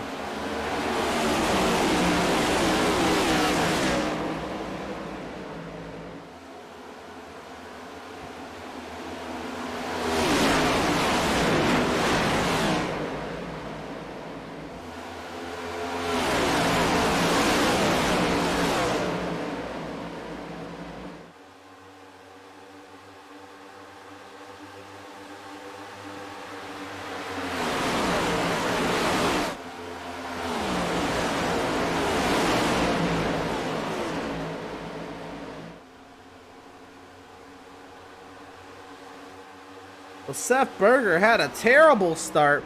Got 3 last chance cars cleared out in front. Fitzpatrick, Jennings, and Molnix. Yeah, that was pretty well orchestrated by those last chance boys. Jonathan Jennings gave a great shot to Seth Fitzpatrick on that restart, getting all 3 of those last chance boys out in front of this field. But Gilliard sideways.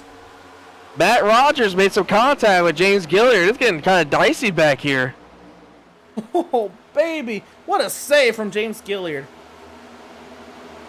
And usually that's the other way around. Usually it's Matt Rogers the one that's making the saves. He's made 2 saves today, and that's James Gilliard. I don't know if James is going to appreciate that a little bit. They were making some nudges and some tight racing, but we'll see what happens here. Is now we got a little bit of a battle going on behind them. Jeremiah Stutzman, who had the strategy going on earlier, getting around the inside of Adam Gardner. Brad Ballfall back here with Andrew St. Cyr and Balliet and Joshua Balliet, who was involved in that wreck earlier, trying to make some ground back up as Gilliard gets back to the inside of Matt Rogers with a little bit of draft help from McMurchie. Look who's back in the top 10. Good old home track boy Tyler Markle in that 42 machine. And right in front of him, in that Boss Security Raging Cajun number 65 machine. Whoa, sideways. Lingerfeld making an appearance inside the top 10. 3 wide. Yeah. Markle 3 wide clears. is Markle. Markle gets to the outside. That outside lane is definitely the preferred line right now. And a lot of these drivers are trying to move around, see where their car is best at. And it looks like the outside's working well. They go back to 3 wide. And now, Gilliard sideways. Oh, baby. Lingerfeld with a little bit of contact from the 42, but Lingerfeld's going to try to power down the inside, try to get clear of the 42 going into turns 3 and 4. What have you been missing back here? Oh, chaos, that's apparently. Lingerfeld gets clear. Up front, the top 5 are all lined up nose to tail. It is Fitzpatrick, Jennings, Berger, Molnix, and Schumacher, the top 5. And I'm impressed with Adrian Schumacher's run today. And could this be the day he gets a win on the oval like you've been mentioning a lot of times, Emerson? He just hasn't gotten that win on the oval recently in the Outlaws Sim Series, just at Daytona or super speedways and road courses. But yeah, his first Outlaws win was at Daytona Oval, and we didn't really know who Schumacher was. And then when we got to, Tyler Markle's going around into the field, big accident. Joshua Balliet, Adam Gardner, the track blocked there for a second. Stutzman works his way on through, and Markle has towed. Balliet's car is destroyed. Gardner got a big piece of that. The front end is all punched in a big accident just past the halfway point here in Michigan. wow. Talk about a change in a moment. You know, the track. Well, we mentioned this track changing with the temperature rising. It is getting difficult. It's like I said, you gotta make those adjustments to where you gotta make your car perfect for when the temperature gets hot. You get Let's losing. see here. He got helped. Oh, he got a little bit of a hit from the 84. Well, big hit for Bothwell. Oh, Bothwell, Balliet into the driver's side of the wall. Adam Gardner. Stutzman, great job making his way through there. Massive hit for Bothwell. Didn't even realize that one when it happened live.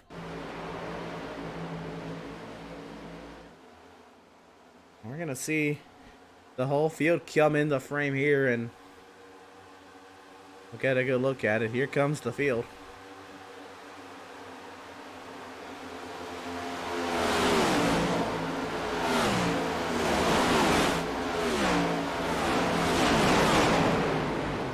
Bam! My goodness. That was a big one. I thought it was going to be bigger. Luckily, there were some great avoidances in that one. Want to say Bailey had a pretty good avoidance. Scott Bailey.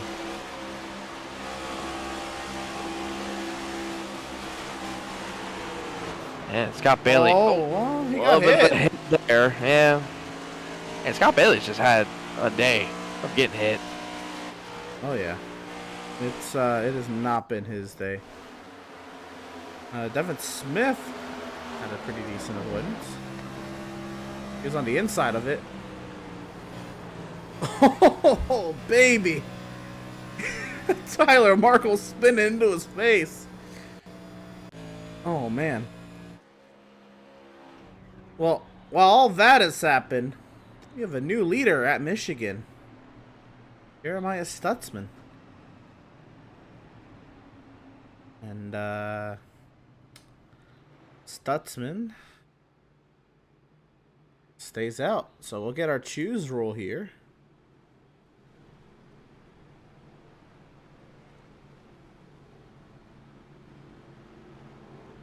The choice is being made. Stutzman down low. Petrin. What is Petrin?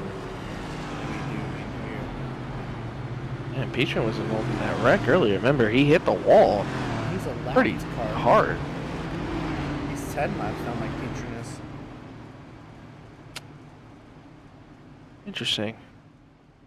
Oh, they're not taking the choose. They just said over radio, they're not doing the choose this time.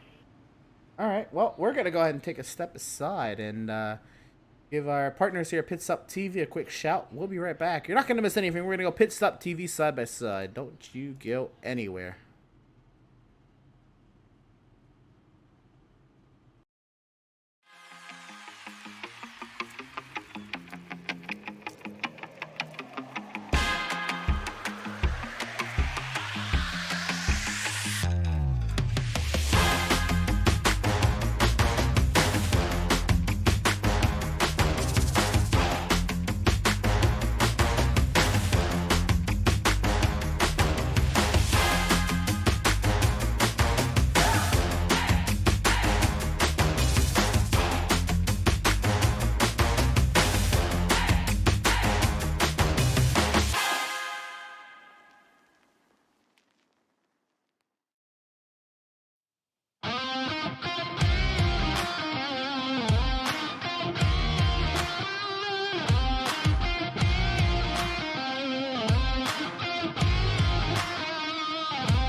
After months of quarantine, we're all interested in how we can become our best self. The team at Permanent Makeup and Cryo is here to help you get the flawless makeup look every day without the extra effort or time.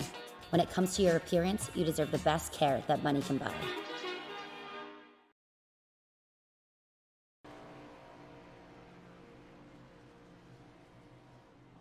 Welcome, race fans, back to the virtual Brooklyn, Michigan. We're here at the Michigan International Speedway.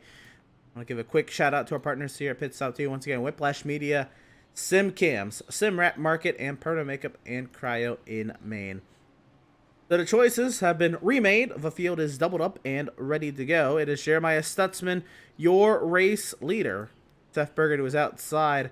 Fitzpatrick and Jennings, Molnick, Service, Gilliard, Powell, Bailey, and Lingerfeld. VIRacing.com safety vehicle finds its safety in the pit lane. The second half of round 18 of the Outlaws Sim Series from Michigan is green.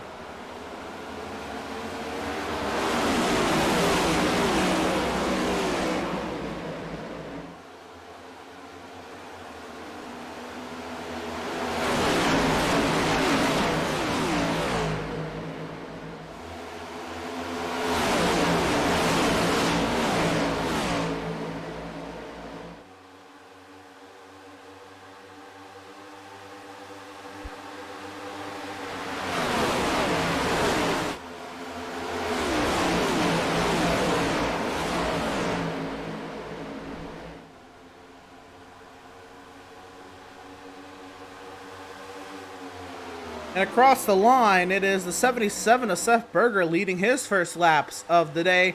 Jeremiah Stutzvik keeping himself way up here.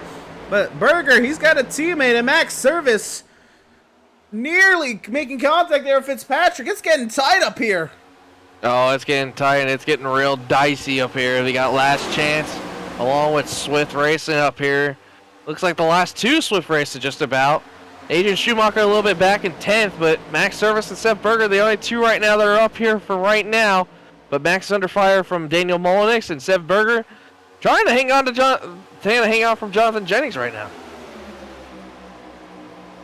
Well, Jennings is now cleared up in front of Service. Molinix is keeping Service at bay there in third. But Berger getting the benefit of clean air for the first time today. Service sideways chases the car up the track. Yeah, Seth Fitzpatrick got tight on corner entry and gave a little contact to the 81. Oh, I didn't see that. Look at Gilliard up here. Gilliard's starting to make ways through. Look at all this whole pack. Stutzman. Look who's up here again. Emerson the 11. It's Scott Bailey. He's up here in 7th place after all the trouble he's had all day. He got into that accident. He didn't drop back at all. He stayed up here. Look at the 96. Finally making it through. Oh, Jacob Reeves is around. Oh, no. Jacob Reeves, John Mickey. Big accident. The caution comes out again. I believe Mike Petrin also had some damage there. Oh, no. Oh, what?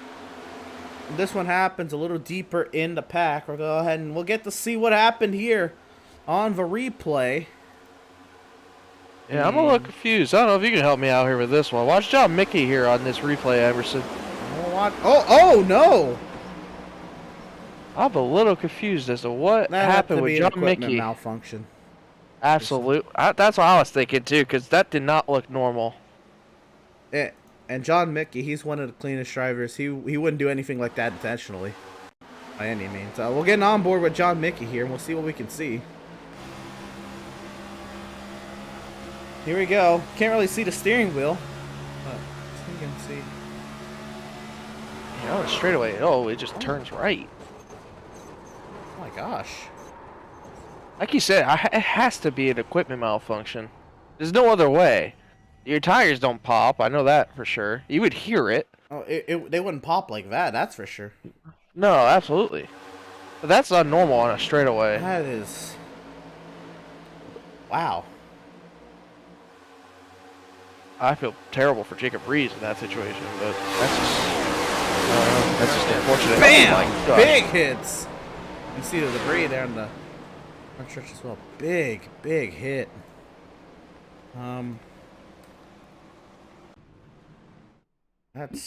That is wild. Let's see. He's still here. We don't usually do this, Ed, but I do want to interview John Mickey right after that accident. And John, what happened there? My wheel died. Oh no! That we suspected an equipment malfunction.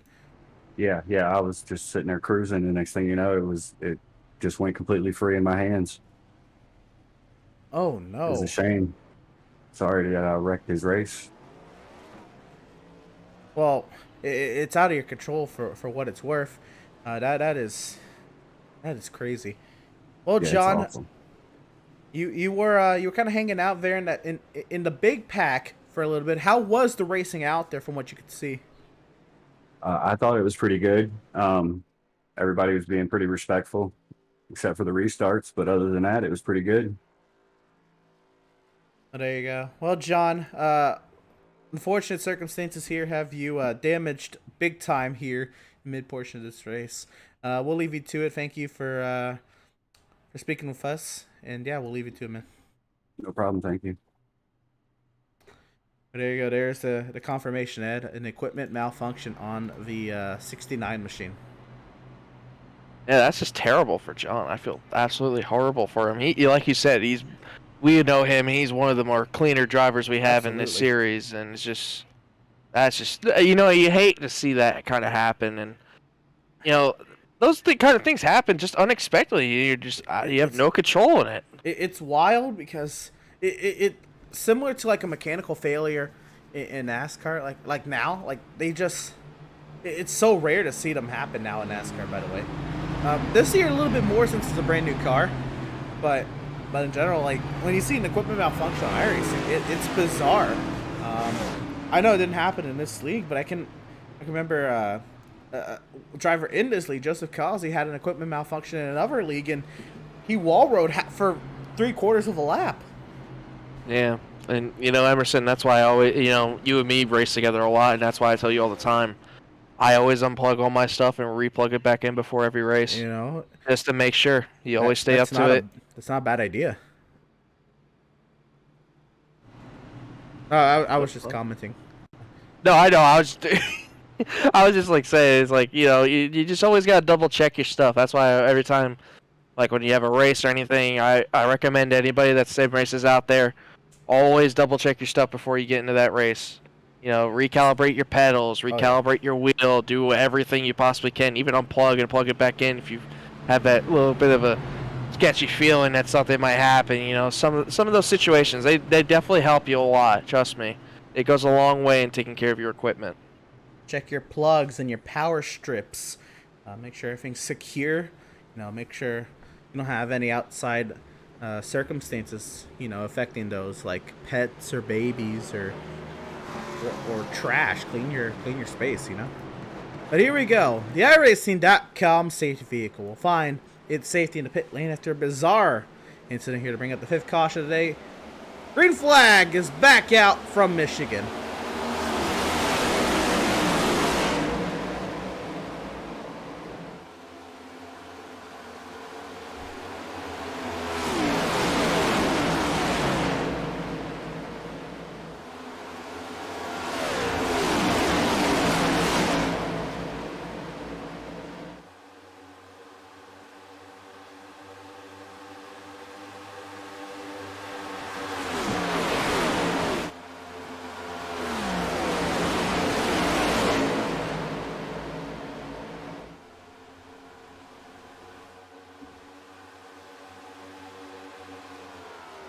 Seth Berger leads here at Michigan. He stayed out along with, I say about 7 cars stayed out on that most recent yellow. Jonathan Jennings, of course, the leading car that came down pit lane for a fresh set of Goodyear tires. And you know what? For what it's worth, Berger, they stayed out there, but they ran 2 caution periods on those sets of tires. So they're not too worn in here, so it's gonna be intriguing to see if a couple laps difference is gonna be enough to say something on these tires. Yeah, and I'm a little worried for these guys that took new tires. You know how difficult it is to pass already, Emerson. That big draft help and making slide jobs and stuff. The 81s made contact with a couple cars I've noticed, and the 91 made contact with the 95. The 95 also made contact with the 44. So these guys are trying to get through the field as fast as they possibly can, but it's really hard to pass. But Jonathan Jennings right now is starting to slowly make his way up there along with Daniel Molnix, and it's going to be a second to see how these tires prevail and see how they can get by Seth Berger and Seth Fitzpatrick.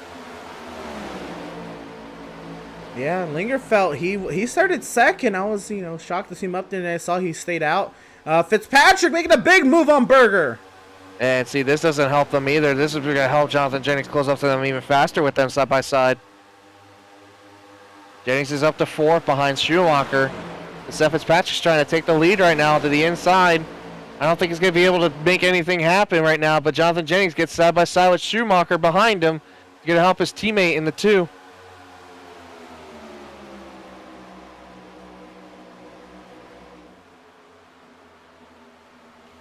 Berger up high, Fitzpatrick down low, Schumacher holding station in 3rd. Here comes Molnix on Jennings. And we're all packed up here for the lead with 45 laps to go. Oh, it's a party up here. We got freshies, we got old tires. We got people trying to win for the first time in the series. We got people trying to win just to grow their points. We have a lot of things on the line here. Oh, contact. Schumacher and Molnix make more contact. Berger holds station now, cleared back to the race lead. Huge send from Jennings. Fitzpatrick to the outside of Berger. We might have to rewind. Here comes Jennings.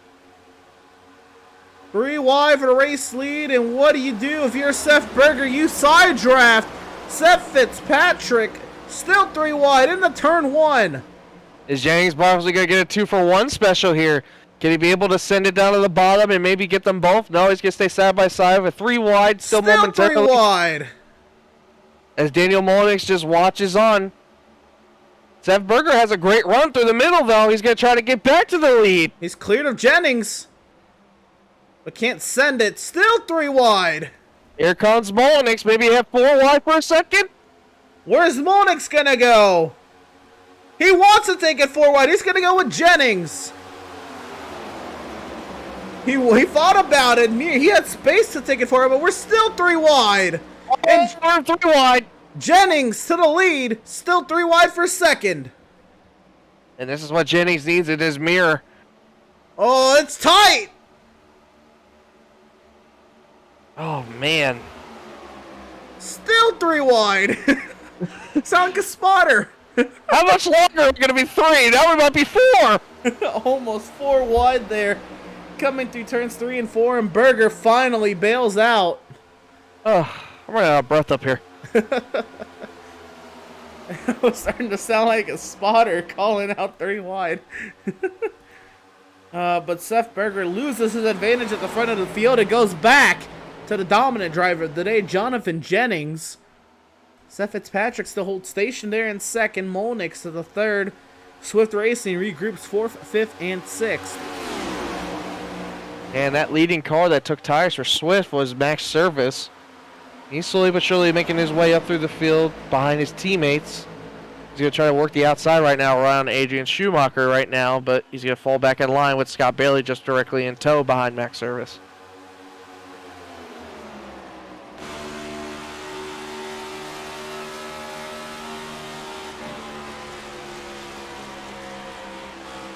It's intriguing to see all the different lines here. Oh, Service, a huge run on Schumacher. Oh my goodness.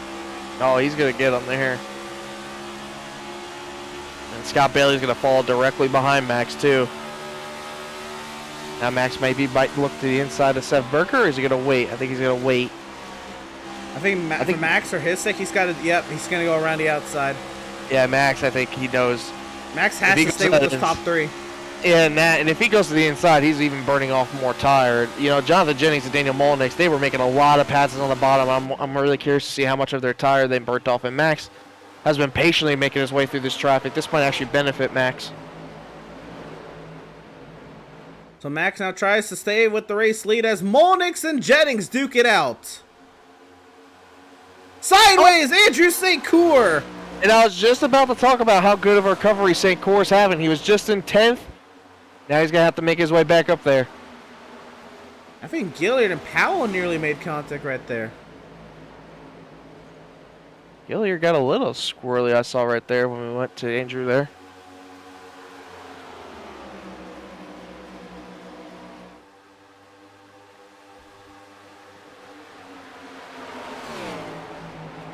So up front, now under 40 laps to go, 38 laps to go this time by the start-finish line. It's Jennings, Molnix, Fitzpatrick, Service, and Berger, the top 5. Bailey, Schumacher, Lingerfeld, McMurtry, Rogers, the top 10. And all this, Max Service has caught Seth Fitzpatrick. Looking underneath Seth Fitzpatrick for the momentarily. He's not going to get there, but Molnix is having a little bit of issues here. I don't know if his tires are starting to dissipate, but Jonathan Jennings has pulled away by about 5/10 from Daniel Molnix and Seth Fitzpatrick. Seth Fitzpatrick's all over the back of Daniel Molnix, as you saw right there, trying to help him get back up there. But Max Service, I think, is going to start benefiting here momentarily. I feel like these tires are just starting to dissipate here a little bit for these new guys. McMurtry, a big moment, loses a couple spots right there. Lingerfeld, the inside, gets through all that.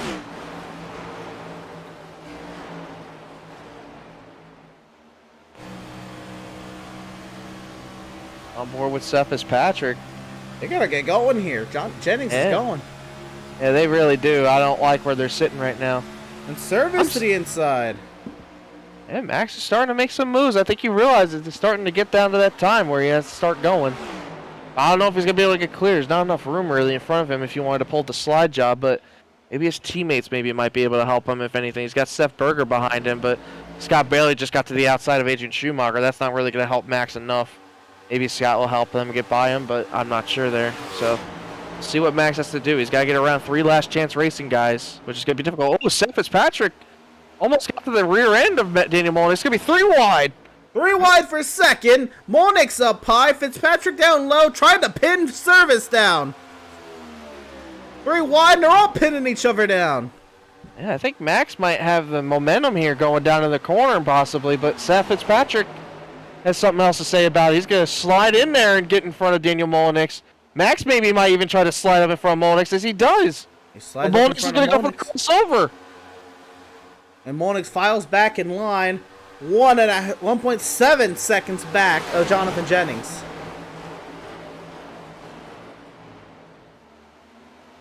Fitzpatrick goes way up. He's in the wall. Service to second. Under attack from Mullenix still. Here comes Bailey. Berger jumps up high.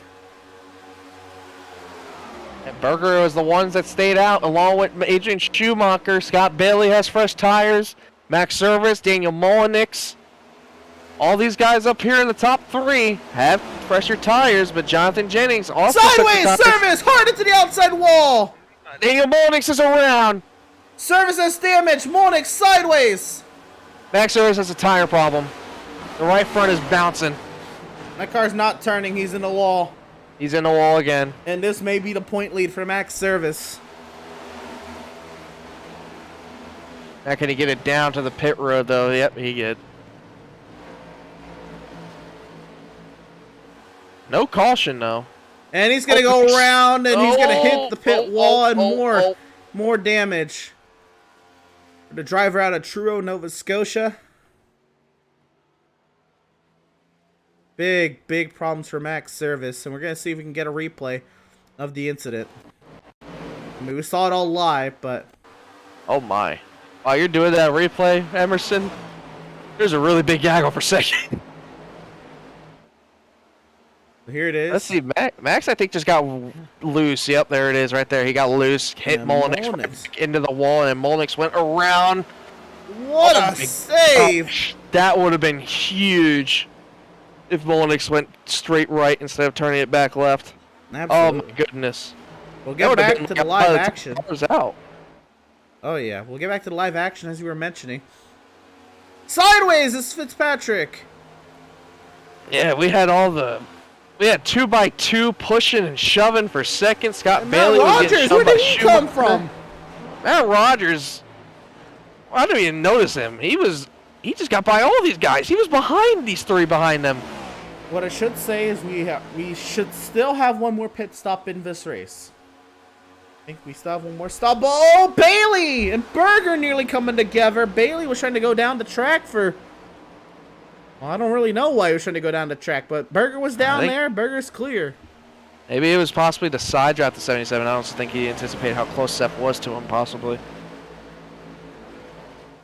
Some right side damage there from Bailey from the accident earlier with Tyler Markle.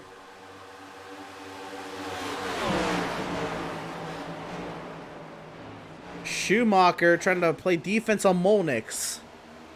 And Mullenix has some decent right side damage. I don't know how much that's going to impact him, but we'll see how it handles the possibility of possibly him having a winning race car to possibly challenge his teammate Jonathan Jennings. But going back slowly but surely. I don't know about anybody challenging this guy. Oh my goodness. Nah. You know what? Jonathan Jennings is just on a tear. I want to know. He sounded... Those RPMs are low. You know, he's saving fuel.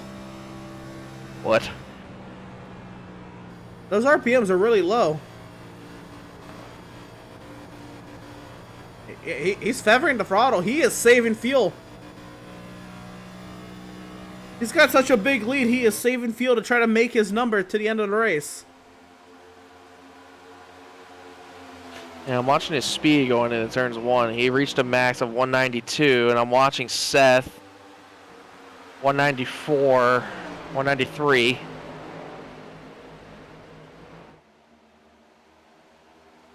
Oh, it's going to be interesting. Oh, Mullenix goes around.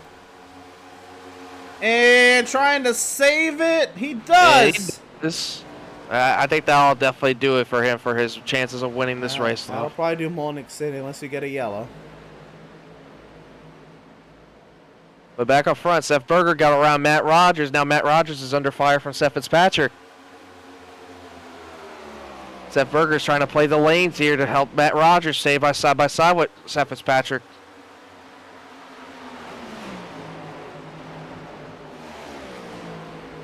And all that, here comes Adrian Schumacher into the mix to take these spots away. Oh, Matt Rogers gets loose again. He's definitely going to lose that spot to Adrian Schumacher now, and possibly Scott Bailey. He does lose the spot to Bailey. Rogers to 6th.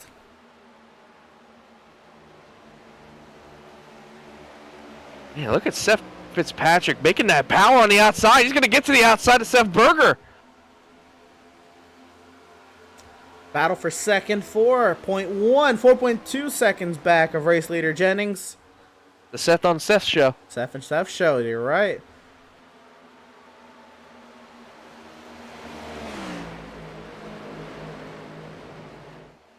And Schumacher has a great view of it.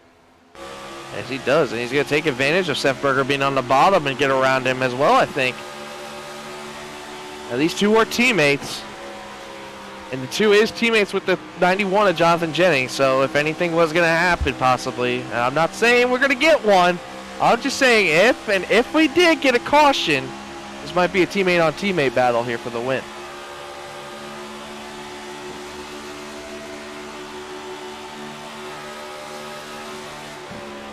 How about the day for Adrian Schumacher, though? We don't give this man enough credit, I feel like. He just performs at his very best when he has to. Having a great showing here. Had a kind of semi-decent day at New Hampshire. I think he was running around the top 10, top 15 most of the day last week. And he continues to impress in the Outlaws Sim Series, having great consistent finishes on these ovals. And you know, when we always go to road courses, he's always the favorite. I definitely would have to look at him when we go to Laguna Seca, but you know, he just does well. I have to remind y'all that he was a lapped car away from winning the Season 1 championship. Do I have to remind y'all that? This man knows how to drive on these ovals. He just can't seal the deal, but he is so consistent. And I'm glad to see Schumacher have a resurgence in this Outlaws Sim Series season. And behind him knows what he's doing. And behind him, Matt Rogers having a great day. Started 9th, he's up to 5th. Like, it would be a great points day for Matt Rogers if he was able to seal a deal in the top 5. And then just behind him, Kyle Langerfeld and James Gilliard. Kyle Langerfeld, our winner at Bristol Dirt, hasn't been in the Outlaw Sim Series that much this season, having a great showing. James Gilliard has been here for the last couple of weeks.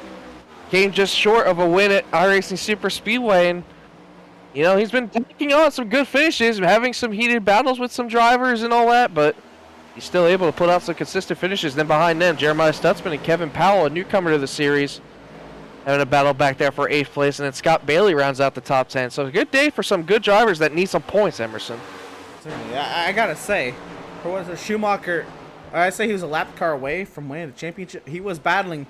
He had fresher tires and was faster than Seth Berger. And the second he got to his inside, a lapped car was there with 2 laps to go, and he was not able to make a pass.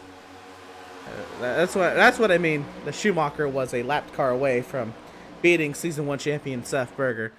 Not to say Seth Berger didn't have an amazing season that year. He went on, 6 races?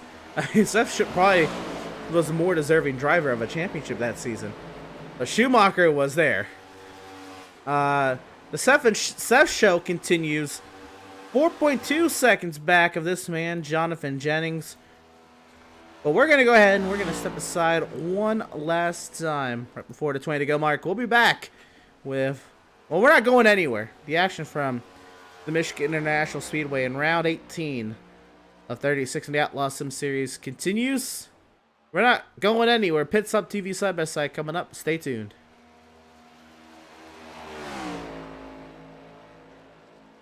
After months of quarantine, we're all interested in how we can become our best self. The team at Permanent Makeup and Cryo is here to help you get the flawless makeup look every day without the extra effort or time.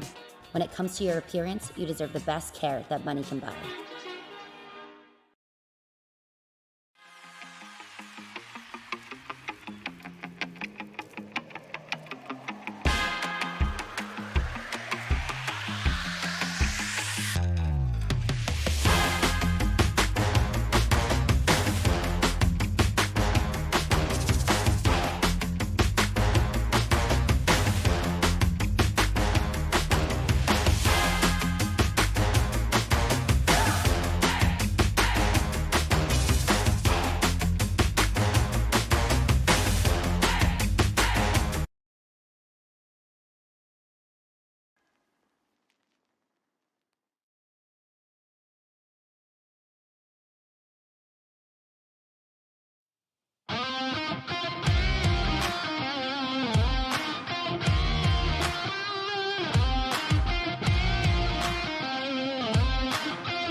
Welcome back to the Michigan International Speedway. Race leader Jonathan Jennings is in, and he potentially, it was really close. He had a very hot pit entry, so we're going to find out if Jonathan Jennings made it down to pit road speed. We'll see right here. Left side tire is going on. Does he release? He did. So he had a blazing pit entry. Jennings is down and away. And he came in hot. It was maybe by a millisecond close. I was watching him, and he didn't lock up the brakes, but I was watching him. He looked like he was carrying a lot of speed, but Seth Berger and Adrian Schumacher stayed out. And they're battling and for the they lead. continued to battle for the lead, along with Jeremiah Stutzman, who's really off the pace. I don't know what Jeremiah is up to. Maybe Jeremiah is really off the pace. You know He's what doing he's 100. doing. Oh, he's has to be. There's no chance. You know what he's doing. I man, I'm just saying. He's trying something. That's what I know for sure. Gilliard's just coming off. Schumacher's in.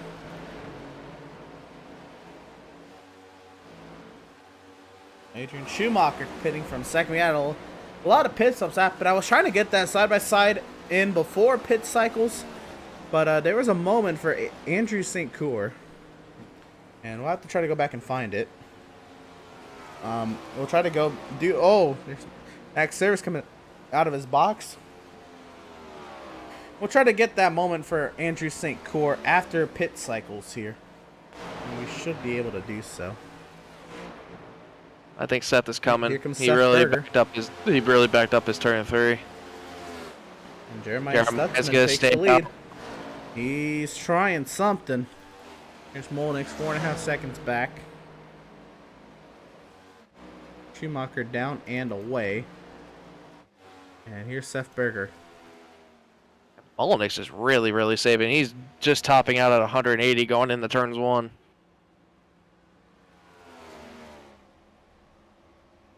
Oh, Berger missed the box.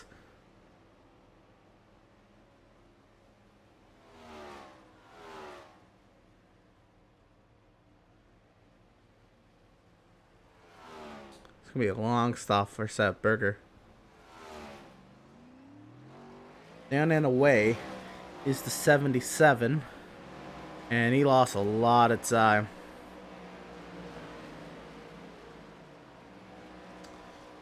So we'll try to do this quickly. See if we can hit up a replay and see what happened to Andrew St. Coeur.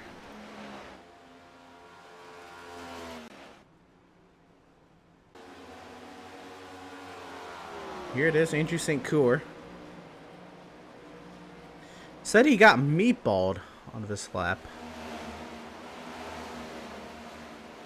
And he I pitted wonder if it was with off of somebody turns. else. Wonder if it was off of turns 3 and 4. Oh, no. Right there. Just like what happened to Max Service. Yep, and there goes the right front tire. Oh, it might be right here actually where he gets it. And Oh, yep, no. I had to have done it. Oh, Doug Solms. Man.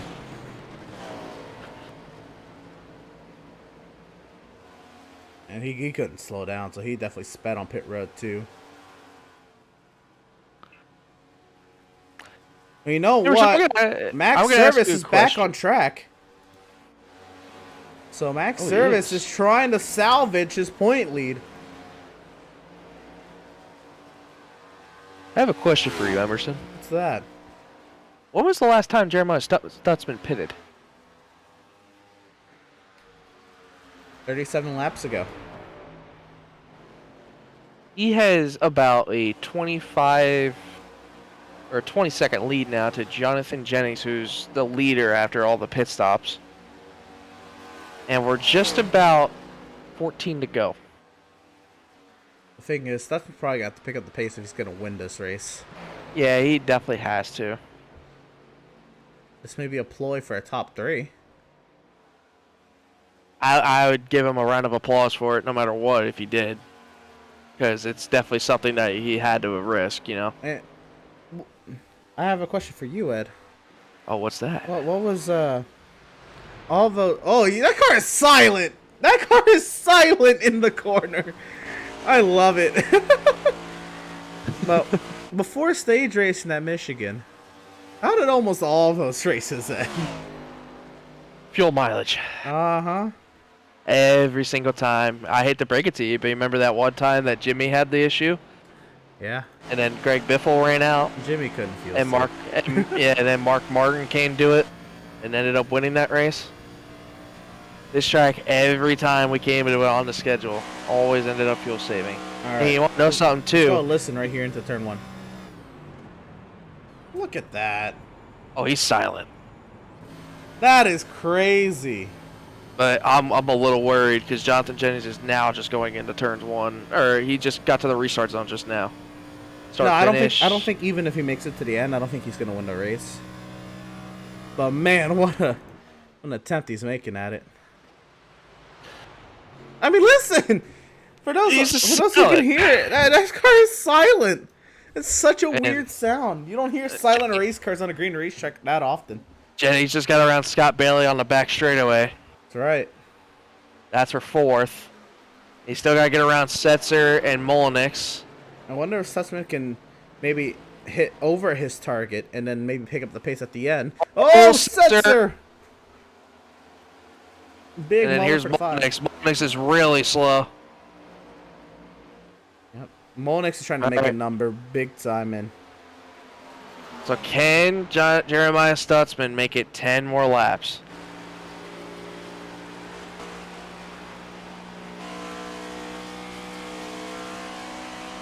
I mean, Jeremiah is running. Let's see what lap time he runs here. Jeremiah ran a 41.6. You know, he's close. Yeah, and Jennings' last lap was a 39.8.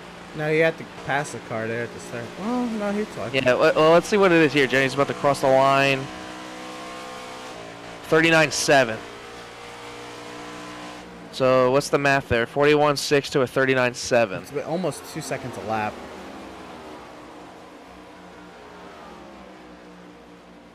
He's going to get there.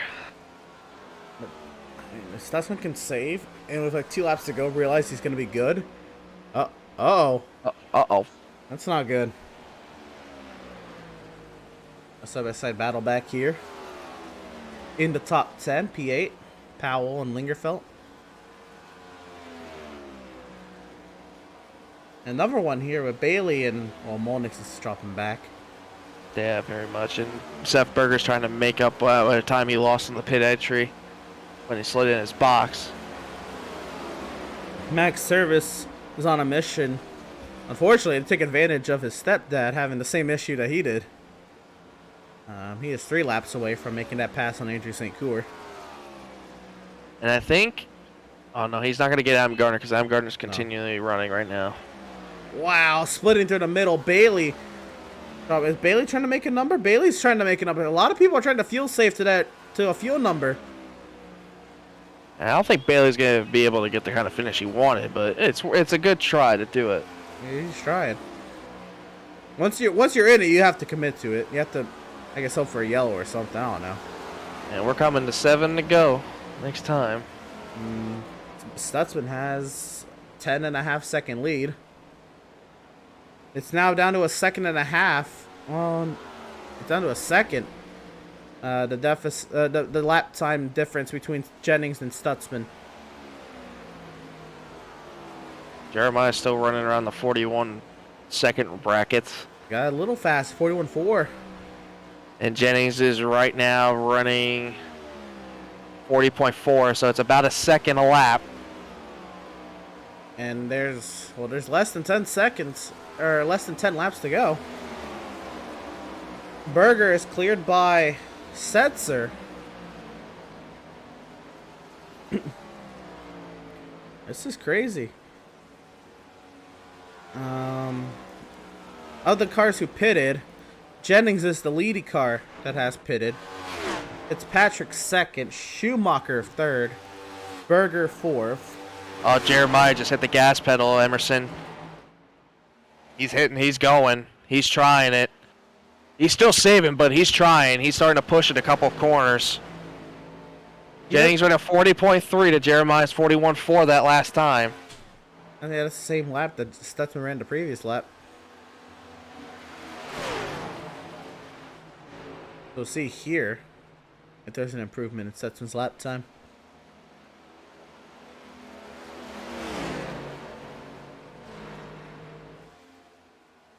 This might be big if Stutzman can have Doug Solms just in front of them. This might help him even more. 5 laps to go. Second half. If Stutzman can make it, Stutzman's got it. But he's got to make it. He's got to make that number. He's got the gap.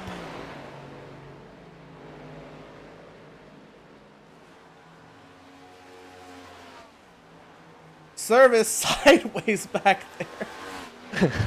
I think he's just trying to get TV time at this rate. He did pass his stepdad. He did get up to 16th. Or 17th, I'm sorry. So Service trying to salvage his point lead. If Jennings doesn't win, by the way, I think Service still holds the point lead. Because also remember, Jennings did not win stage 2. The Service is trying to salvage what he can for the points lead. And it's still about a second a lap. Jeremiah is slower. Jennings is faster than Jeremiah by about a second. This is awesome. I thought we would never see this kind of racing again at Michigan. I love it. It's intense.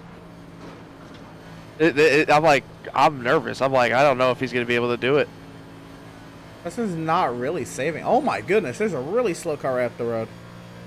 That Petrin maybe? Or not Petrin. That's Molnix Molnix. maybe? Molnix is still trying to make... Oh my goodness. Once it's going to Molnix go is a lap trying it. down, well, that's going to help his fuel saving a little bit going a lap down. And now Stutzman clearly has the gap now. If he can just make his number, he is good. He's got to make it around 3 more times. Yeah. Just. If I'm him, I'm not even looking at the lap counter. Well, he kind of has to make sure he can make it on gas, but... Oh, I know. I'm just saying. This would be stressing me out so bad right now. It would just... Stutzman, I can already picture the interview. He's already going to be saying we were not supposed to win this race, and he lucked into it and all. Because he's that kind of person. But it would be in typical Jeremiah Stutzman fashion to start building a run to the playoffs with a win at a super speedway and a fuel mileage win. It would just be a Stutzman. It would be amazing. Stutzman run to the playoffs. Coming to the white flag, can he do it? He's got 5 seconds. It's all about making it back around, and if he can make it out of 4, if he can make it to turn 3, he can probably coast to the finish line. Yeah, I think he could coast if he makes it just a 3. The white flag presented by Whiplash Sim Cams for Jeremiah Stutzman. We thought Michigan would not see fuel mileage racing anymore with the advent of stage racing. But the way today's race has played out and the way the cautions fell, Jeremiah Stutzman, he can coast to the line from here. He has done it. Out of turn 4, he will win round 18 here at Michigan on fuel mileage. What? Oh my gosh. Jennings, I can't believe you did it. the dominant car today, comes home second. Seth Fitzpatrick brings it home third. Schumacher fourth. Berger fifth. Lingerfeld in his one-off a respectable 6th. McMurtry 7th. Powell in his debut 8th. Matt Rogers gets himself a top 10. And Matthew Setzer will get himself a top 10. Good runs for Rogers and Setzer. Proud of them. Smith 11th. Doug Solms will come home in 12th. I think he's out of gas now. Scott Bailey is out of gas. Oh, I don't think he's out of gas. He's picking Molnix. up speed. Molnix. Oh, Bailey finishes 13th. Molnix. Oh, he was lapped down. Jeremiah Stutzman. Does he have anything for a burnout? Yes, There's he a does. little bit. Yeah. I love it. I love it. And how about getting it done in Motor City? Motor Detroit, where the GM factories and the Ford factories are. It's always a great battle between Ford and Chevrolet here at Michigan International Speedway. Usually, Ford has come out on top, and once again, Stutzman, he'll go ahead and just back it on up into victory lane, and why not? How about it? And we have a 1-2-3 for Last Chance. Oh, yeah. Great job by Last Chance Racing today. Clearly the dominant team today. They were just amazing all around. And I can't believe this, but this is going to be the second time in 3 weeks Jeremiah, in typical Jeremiah Stutzman fashion, they'll win here at Michigan.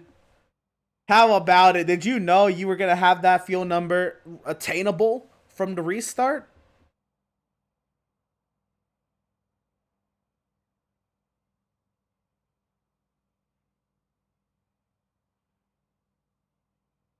Try one more time. Jeremiah, you got us?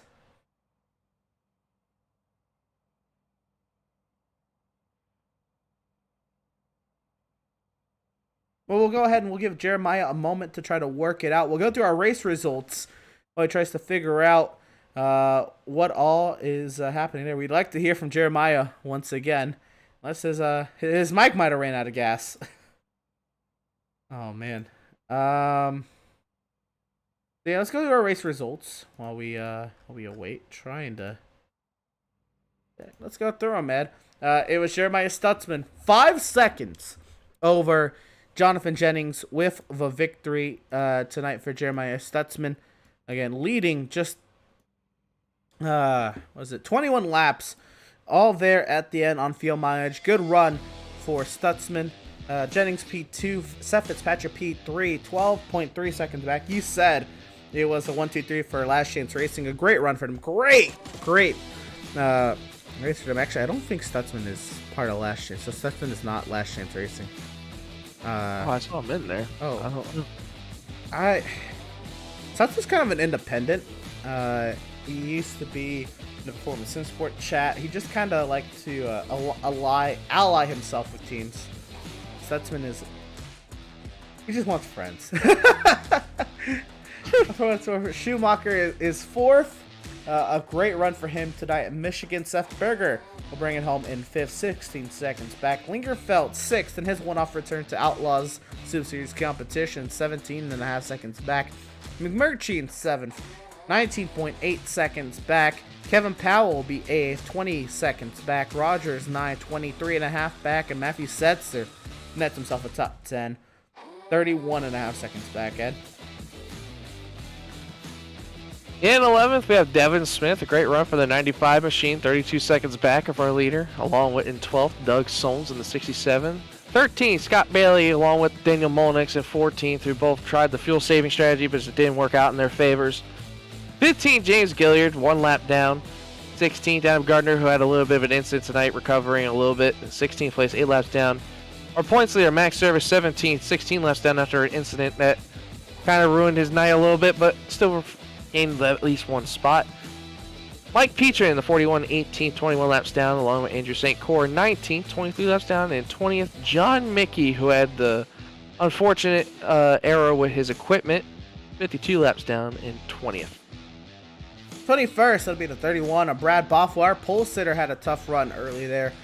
Tyler Markle, the home track hero, but unfortunately 0 there at the mid part of this race. A big accident there. Collected teammate Joshua Balliet. Jacob Reeves comes home 62 laps down as well. Julio Villalobos, Eric Peck did not take the green flag tonight. So 24 drivers started, and what was it? About 18 finished. So let's go ahead and try it one more time. We'll try again with Jeremiah Stutzman. Jeremiah, do you have a copy? Yeah.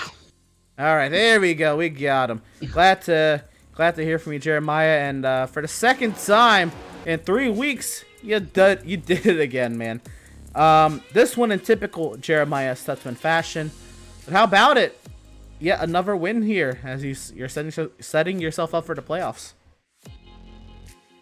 Yeah, we needed it. I told Jonathan Jennings last week that I wanted Michigan, and that was the only option. We wasn't coming out of here. We were either wrecking it or we were winning it, one or the other. I love it. You told him you wanted Michigan, huh? You took it from him. I like it. I asked you before, I don't know if you heard it. Did you know from the restart that your field number was attainable, or did you kind of figure that out as it went on? I knew as soon as we went green that I would probably one of maybe 2 or 3 other cars that had a chance at it. I didn't think I would have more, but I had plenty. And then there at the end, how many laps to go did you have before you finally realized you were gonna make your number and you were able to pick up the pace again, or were you saving all the way? I was saving until about 8 to go, and then I seen he was burning his tires off, so he was only gaining like 8/10 on me, I think. So it worked out where I could just run my own pace, and he wasn't gonna catch me either way. There you go. Well, Jeremiah, again, 2 wins in 3 weeks. You're setting yourself up pretty. You got 3 pretty intriguing tracks coming up, though. You got Eldora, which hasn't seen a cup race in real life. You got Daytona, of course, a super speedway race that can go to anyone's favor. And Laguna Seca, that we've never seen a cup race on. How you're setting yourself up for this kind of a wild card run coming up? Looking to have fun at the dirt track and road course, and hopefully can be competitive at Daytona. There you go. Yeah. All right, Jeremiah. Well, again, 2 wins on the season, and you got yourself one on strategy again. We love to see it. And then repping the Joey Logano colors to win it at Michigan, right here in Ford's backyard. So a whole bunch of positives in your favorite tonight, and of course the win as well. Congratulations, Jeremiah. Go ahead and celebrate that one. Well earned and well thought out, of course. Congratulations. Thank you. Good job up there as always, guys. Appreciate it as always, Jeremiah. And again, a great win there for Jeremiah Stutzman. And again, I keep saying it, typical Stutzman fashion. The fuel mileage his way to another win here. It's great. He's had wins before. I mean, he stole a win on a green white checkered at Homestead away from Holt and Kazi at Homestead last season. But this is great. Stutzman, he's always so consistent, and his breakthroughs are on strategy, and it's awesome. And I'm glad he sounded very, very happy with himself with that one, Ed. Yeah, I'm still shell-shocked, to be honest. Like I said, I just can't believe he made it off fuel all the time. It really got me. I was like, I just cannot believe he saved that much. 50 laps, 5-0. That's insane. From pit box to checkered. That's insane. That's just wow. I'm just happy for him. You know, it's great to see him getting some wins here. You know, he won at iRacing Super Speedway by about barely a hair, just about, as you would say, and now he got this win. So, I mean, like he said, it was either win or go home with this one. So, and he definitely went home with the win. So, great job by Jeremiah. I know Jonathan Jennings probably isn't that happy about it, but still, you gotta give your tip of the hat to Jeremiah. I mean, gotta love it when strategy comes into play, right? Absolutely. We are so stoked that what Michigan was known for, field mileage racing, we got a little taste of it again today. But don't you go anywhere, boys. Jeremiah Stutzman said he wanted it. He told Jonathan Jennings he wanted it today at Michigan. We'll find out what Jonathan Jennings has to say on the far side of this break. Don't you go anywhere. More post-race coverage from the Michigan International Speedway coming up.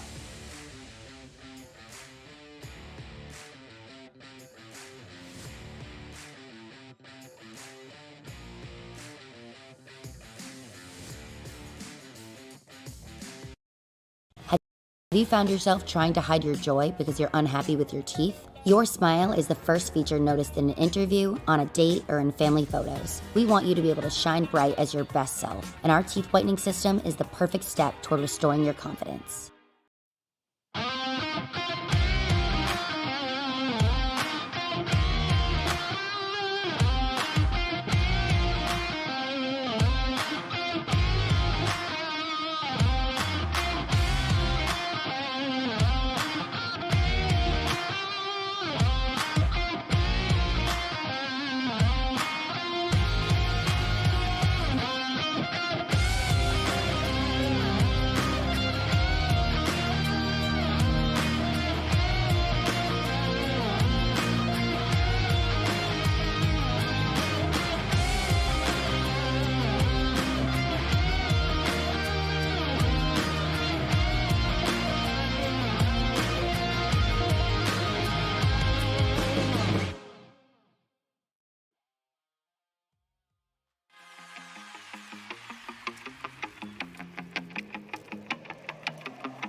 Welcome, race fans, back to the virtual Brooklyn, Michigan here at the virtual Michigan International Speedway. The post-race coverage here of the Outlaws Sim Series round from Michigan. Round 18 in the books, Ed.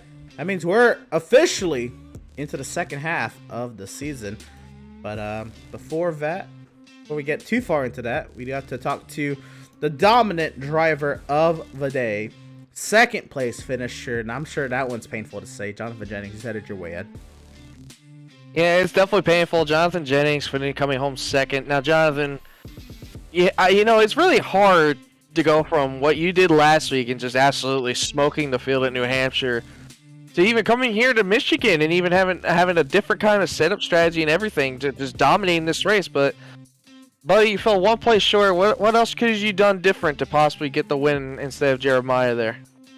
I should have stuck a bigger fuel tank in there. Oh man, I feel absolutely terrible for you. You know, it's hard when the car comes down to just strategy like that. But it's always interesting to see for us in the booth. It's fun to watch, and for the fans out there, it's fun to watch. But man, you guys at Last Chance, you guys brought something today, man. I mean, you guys had all dominant cars up there in the front, and what did you guys just have in the field that made you guys so dominant today? Well, practiced quite a bit, and I found something with the car that really helped on the long run. So, not gonna say what it is because it's an advantage. Oh man, I'm hoping you got the advantage next week because next week we'll go to Eldora. How do you feel about your chances on the dirt? I will not be there for that one. I'm going on vacation. I feel like that was more of a planned vacation for that Eldora, or if you're just trying to dip on it, or if it's actually just a vacation or anything. But Jonathan, congratulations on your top 3, man, and congrats on the stage win as always on the first stage. And we won't be seeing you next week, but hopefully we'll see you when we go to Daytona in 2 weeks. Enjoy your vacation, man. We'll be talking to you. Thank you. All right, on second place finisher, dominant driver today, Jonathan Jennings. Another Last Chance driver who had a pretty good run tonight, Seth Fitzpatrick. Seth led 13 laps tonight en route to your podium finish. We were just talking, of course, to Jonathan. Of course, y'all came up the spot shy to Jeremiah. Did you know fuel was going to be a factor on that final run, or did that just kind of, did y'all learn about that as Jeremiah continued to stay out? Well, I think we knew fuel was going to be a factor, and as a team, we knew if anybody was going to win it off fuel strategy, it was going to be Corey, and luckily he did it. In typical Stutzman fashion right now. But tonight, it looked like Last Chance brought a powerhouse setup tonight. There's so many of y'all up there. Even Seth Berger, who got up there, he tried as he might. He just couldn't fight his way through all those Last Chance cars easily. He had to, of course, stay out there, fill his laps. So what does that say about the teamwork that y'all put in this week to kind of lock out the front of the field like y'all did? Honestly, I didn't get to I haven't been able to put no teamwork in the last 2 weeks. I've been so busy with work and other things, but Jonathan always brings us a good one.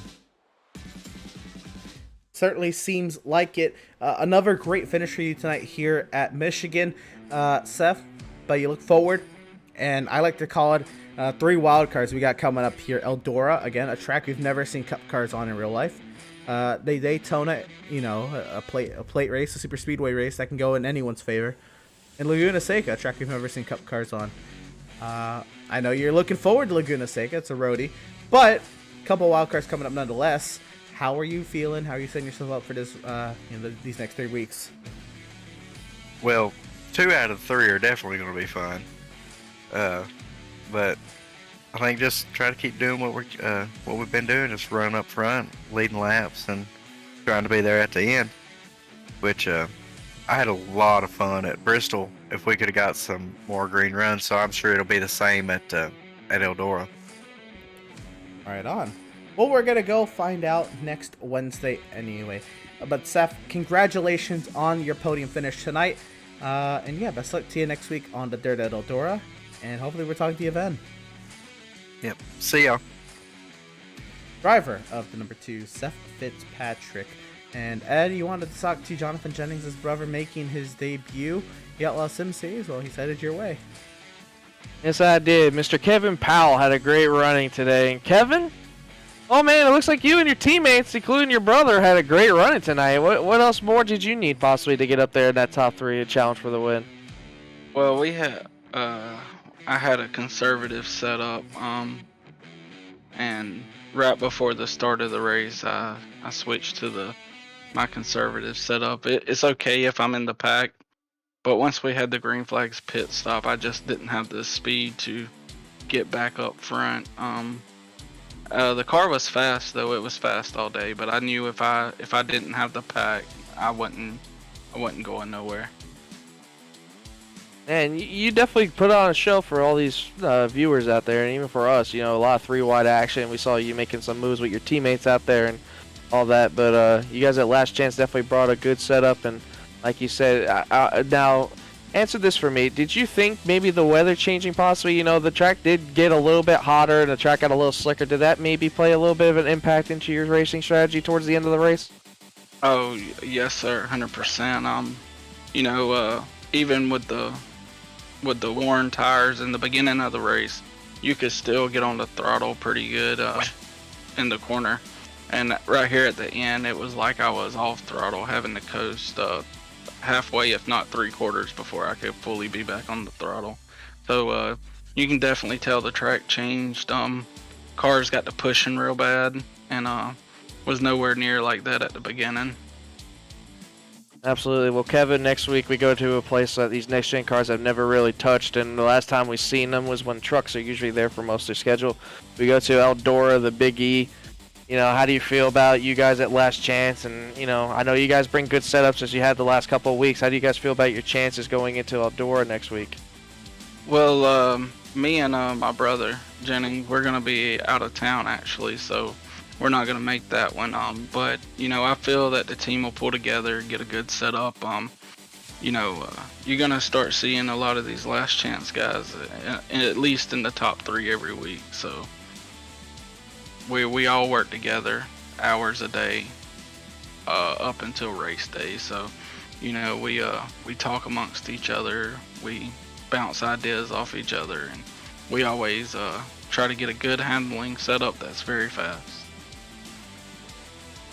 Well, Kevin, congratulations on your good debut today. You know, a good top 10 finish for you, and you go on vacation next week, but hopefully we'll be seeing you when we go to Daytona in 2 weeks. Congratulations again on your top 10, and we'll be seeing you. Yes, sir. Thank you. Y'all have a good one. Right on. And again, a very powerful day for Last Chance Racing, Ed. And that's right. Completely forgot about the changing track temperature today, Ed. Let's go ahead and see how that weather ended up. 102 degrees. Cow. Yeah, he got hot. He got hot. Oh, baby. And remember, we started around like the 70s. That's right. Man. It got hot today.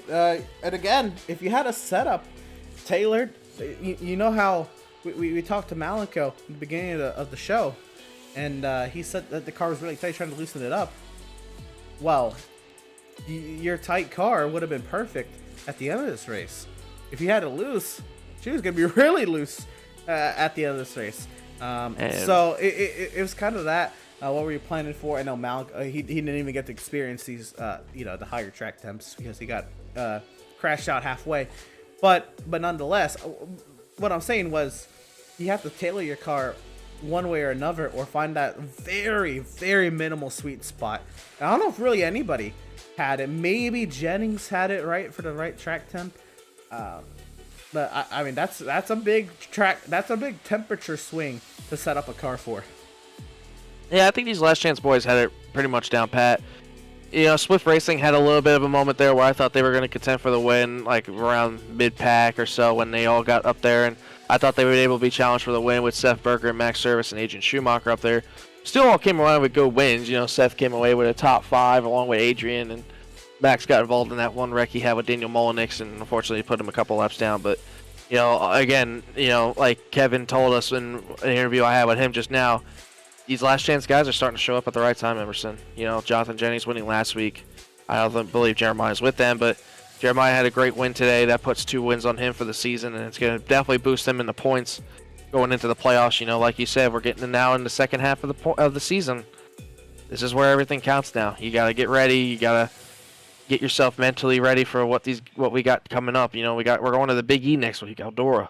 You know, we have no idea what's going to happen there, and you never know how. You know, we saw how Bristol Dirt was. Kyle Lingerfelt winning there. I wonder if he's going to be able to possibly sweep the Dirt on the season and be able to get both the Dirt wins this year, and we'll see when we go there. But I'm looking forward to next week, and I know you definitely are. So we'll have to see when we get to Ohio, man.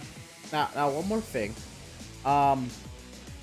We now granted there was a morning race, but I asked you what you thought this race was gonna be prior to the show. Now that we finished 120 laps, what do you make of the racing at Michigan? And you know we got a league race 6 days from now in these cars in Michigan. What are you taking to it? I'm scared. I'm scared. You know, it showed me that, you know, tires are going to be a factor. I know that because, well, one, we run a fixed setup. These guys are running open setups, which is a bigger difference. You know, they can tailor them to, you know, how you want to race it. You know, fuel strategy, I think, definitely will come into play in our race. I don't think we'll get there to that point, but I think we'll have some different strategies for us. And compared to these guys, you know, Jeremiah, you know, we know him. He's great at strategies. You know, he can fuel save it. I mean, he just saved 50 laps, Emerson. 50 laps of fuel. That's amazing. And it's just, you know, I don't know if we're going to get the same exact kind of racing that we had here tonight when we race here, but, you know, if it's anything like it, it's going to be exciting. Oh, certainly. It's going to put on a show. But that's going to do it for tonight, and that's going to do it for the first half of the Outlaws Sim Series season. Coming up here on the channel, well, Ed, first, it's 4th of July weekend, so there's going to be a lot of series taking the weekend off.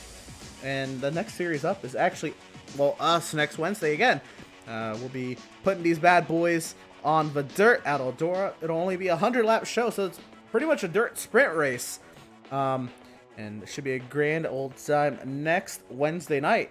So we'll be taking another little week off there. We'll be back with Outlaw Sim Series action next Wednesday night at Eldora, round 19 on the season. Then the North American Race League is back in action from their 4th of July off week. They'll be heading over to Phillip Island with their Porsche Cup cars next Thursday night at 8:30 p.m. Eastern Standard Time. The amateur race up first, followed by the Pro-Am race. You won't want to miss all the action from Phillip Island. And then next Sunday night, so in 10 days from now, the MPI Cup Series is tackling the Atlanta Motor Speedway. And again, it's going to be the old Atlanta. We don't have the new Atlanta here on iRacing just yet. But those, I mean, these NextGen cars are a good time to drive at Atlanta. I'm sure it's going to be fun to watch and check out all the action in 10 days' time from the Atlanta Motor Speedway down in Hampton, Georgia at 9 p.m. Eastern for the MPI Cup Series. Ed, got a little bit of a break here again. 4th of July weekend. I'm going to go eat hot dogs, pop fireworks, all that good stuff. And then we'll be back with dirt racing next Wednesday. Oh, yeah, I'm looking forward to the dirt racing, but I will tell you, I was told by a good friend of mine that we may be getting that new Atlanta. I feel like we're going to get it. I'm excited. Get it in 10 days? That's what I was told. I was recently told we're getting an update on Friday or something like that. So I'm crossing my fingers now. I know you can't see me, but I'm crossing my fingers we get the new Atlanta by the time we get to the MPI Cup Series. I want to see it. I want to see it in action, especially with those boys. I know how they go with their super speedway racing. I want to see it happen. I want to see it in action, but I'm more thoroughly excited when we go to dirt racing in Eldora and next week, Wednesday. And those North America racing boys, man, get ready. That's going to be a wicked one. Yeah, if you guys never watched the North American Racing League, I definitely recommend you guys to go and watch. They put on such an amazing show, those boys. They, you know, amazing. They don't get enough credit to where it does. You know, Andrew and all the guys over there, they do an amazing job broadcasting that. It's a great series to watch. I watch it here when I can. When I'm able to be home, I watch it when I can. It's just an amazing show to watch, and they do such a good job over there. Andrew definitely grows great with the Pit Stop TV boys, but you know, our social medias, They do also a fantastic job. You know, Emerson, as usual. You do the social medias on those Thursdays whenever. And I do usually when I'm not here or on Sunday sometimes over on the Facebook.com/pitstoptv. Also on Twitter.com/pitstoptv_, Instagram.com/pit_stop_TV, YouTube.com/siege/pitstoptv1 where you can watch all the broadcasts and all that. And also some of you may be watching on the Twitch channel now currently to see these Outlaws broadcasts on twitch.tv/pit_stop_TV to catch all of our broadcasts. You can either watch it on the YouTube or Twitch. We broadcast it both. We also broadcast on the Facebook. I don't know what that was. That scared me. But, you know, we always put up an amazing show at Pit Stop TV, Emerson, and I'm looking forward to the future, what we got coming on for Pit Stop. Absolutely. And, yeah. Well, that's going to go ahead and wrap things up for tonight's race. That'll do it from the Great Lakes State. Fantastic show tonight, as always, with these fantastic NASCAR next-gen vehicles. We're happy to have had you all here tuning in and joining us for tonight's action, and we hope you enjoyed tonight's broadcast. Go out there and enjoy 4th of July weekend. I know a lot of y'all are going to have extended holidays this weekend. Enjoy it. Have spent time with family. Just go be proud Americans as y'all are. And for everybody else, of course, stay safe. Well, everybody stay safe and stay cool because it's getting hot up here in the Northern Hemisphere. And yeah, for all at Pit Stop TV, again, Ed Sure coming in clutch to join me on the mic as usual here for the Outlaws Sim Series here on Pit Stop TV. I am Emerson Arnold. Well, thank you all for tuning in once again. And we'll see you in 1 week's time. We'll see you in 7 days, about this time next Wednesday night for Outlaws Sim Series action from the Eldora Speedway.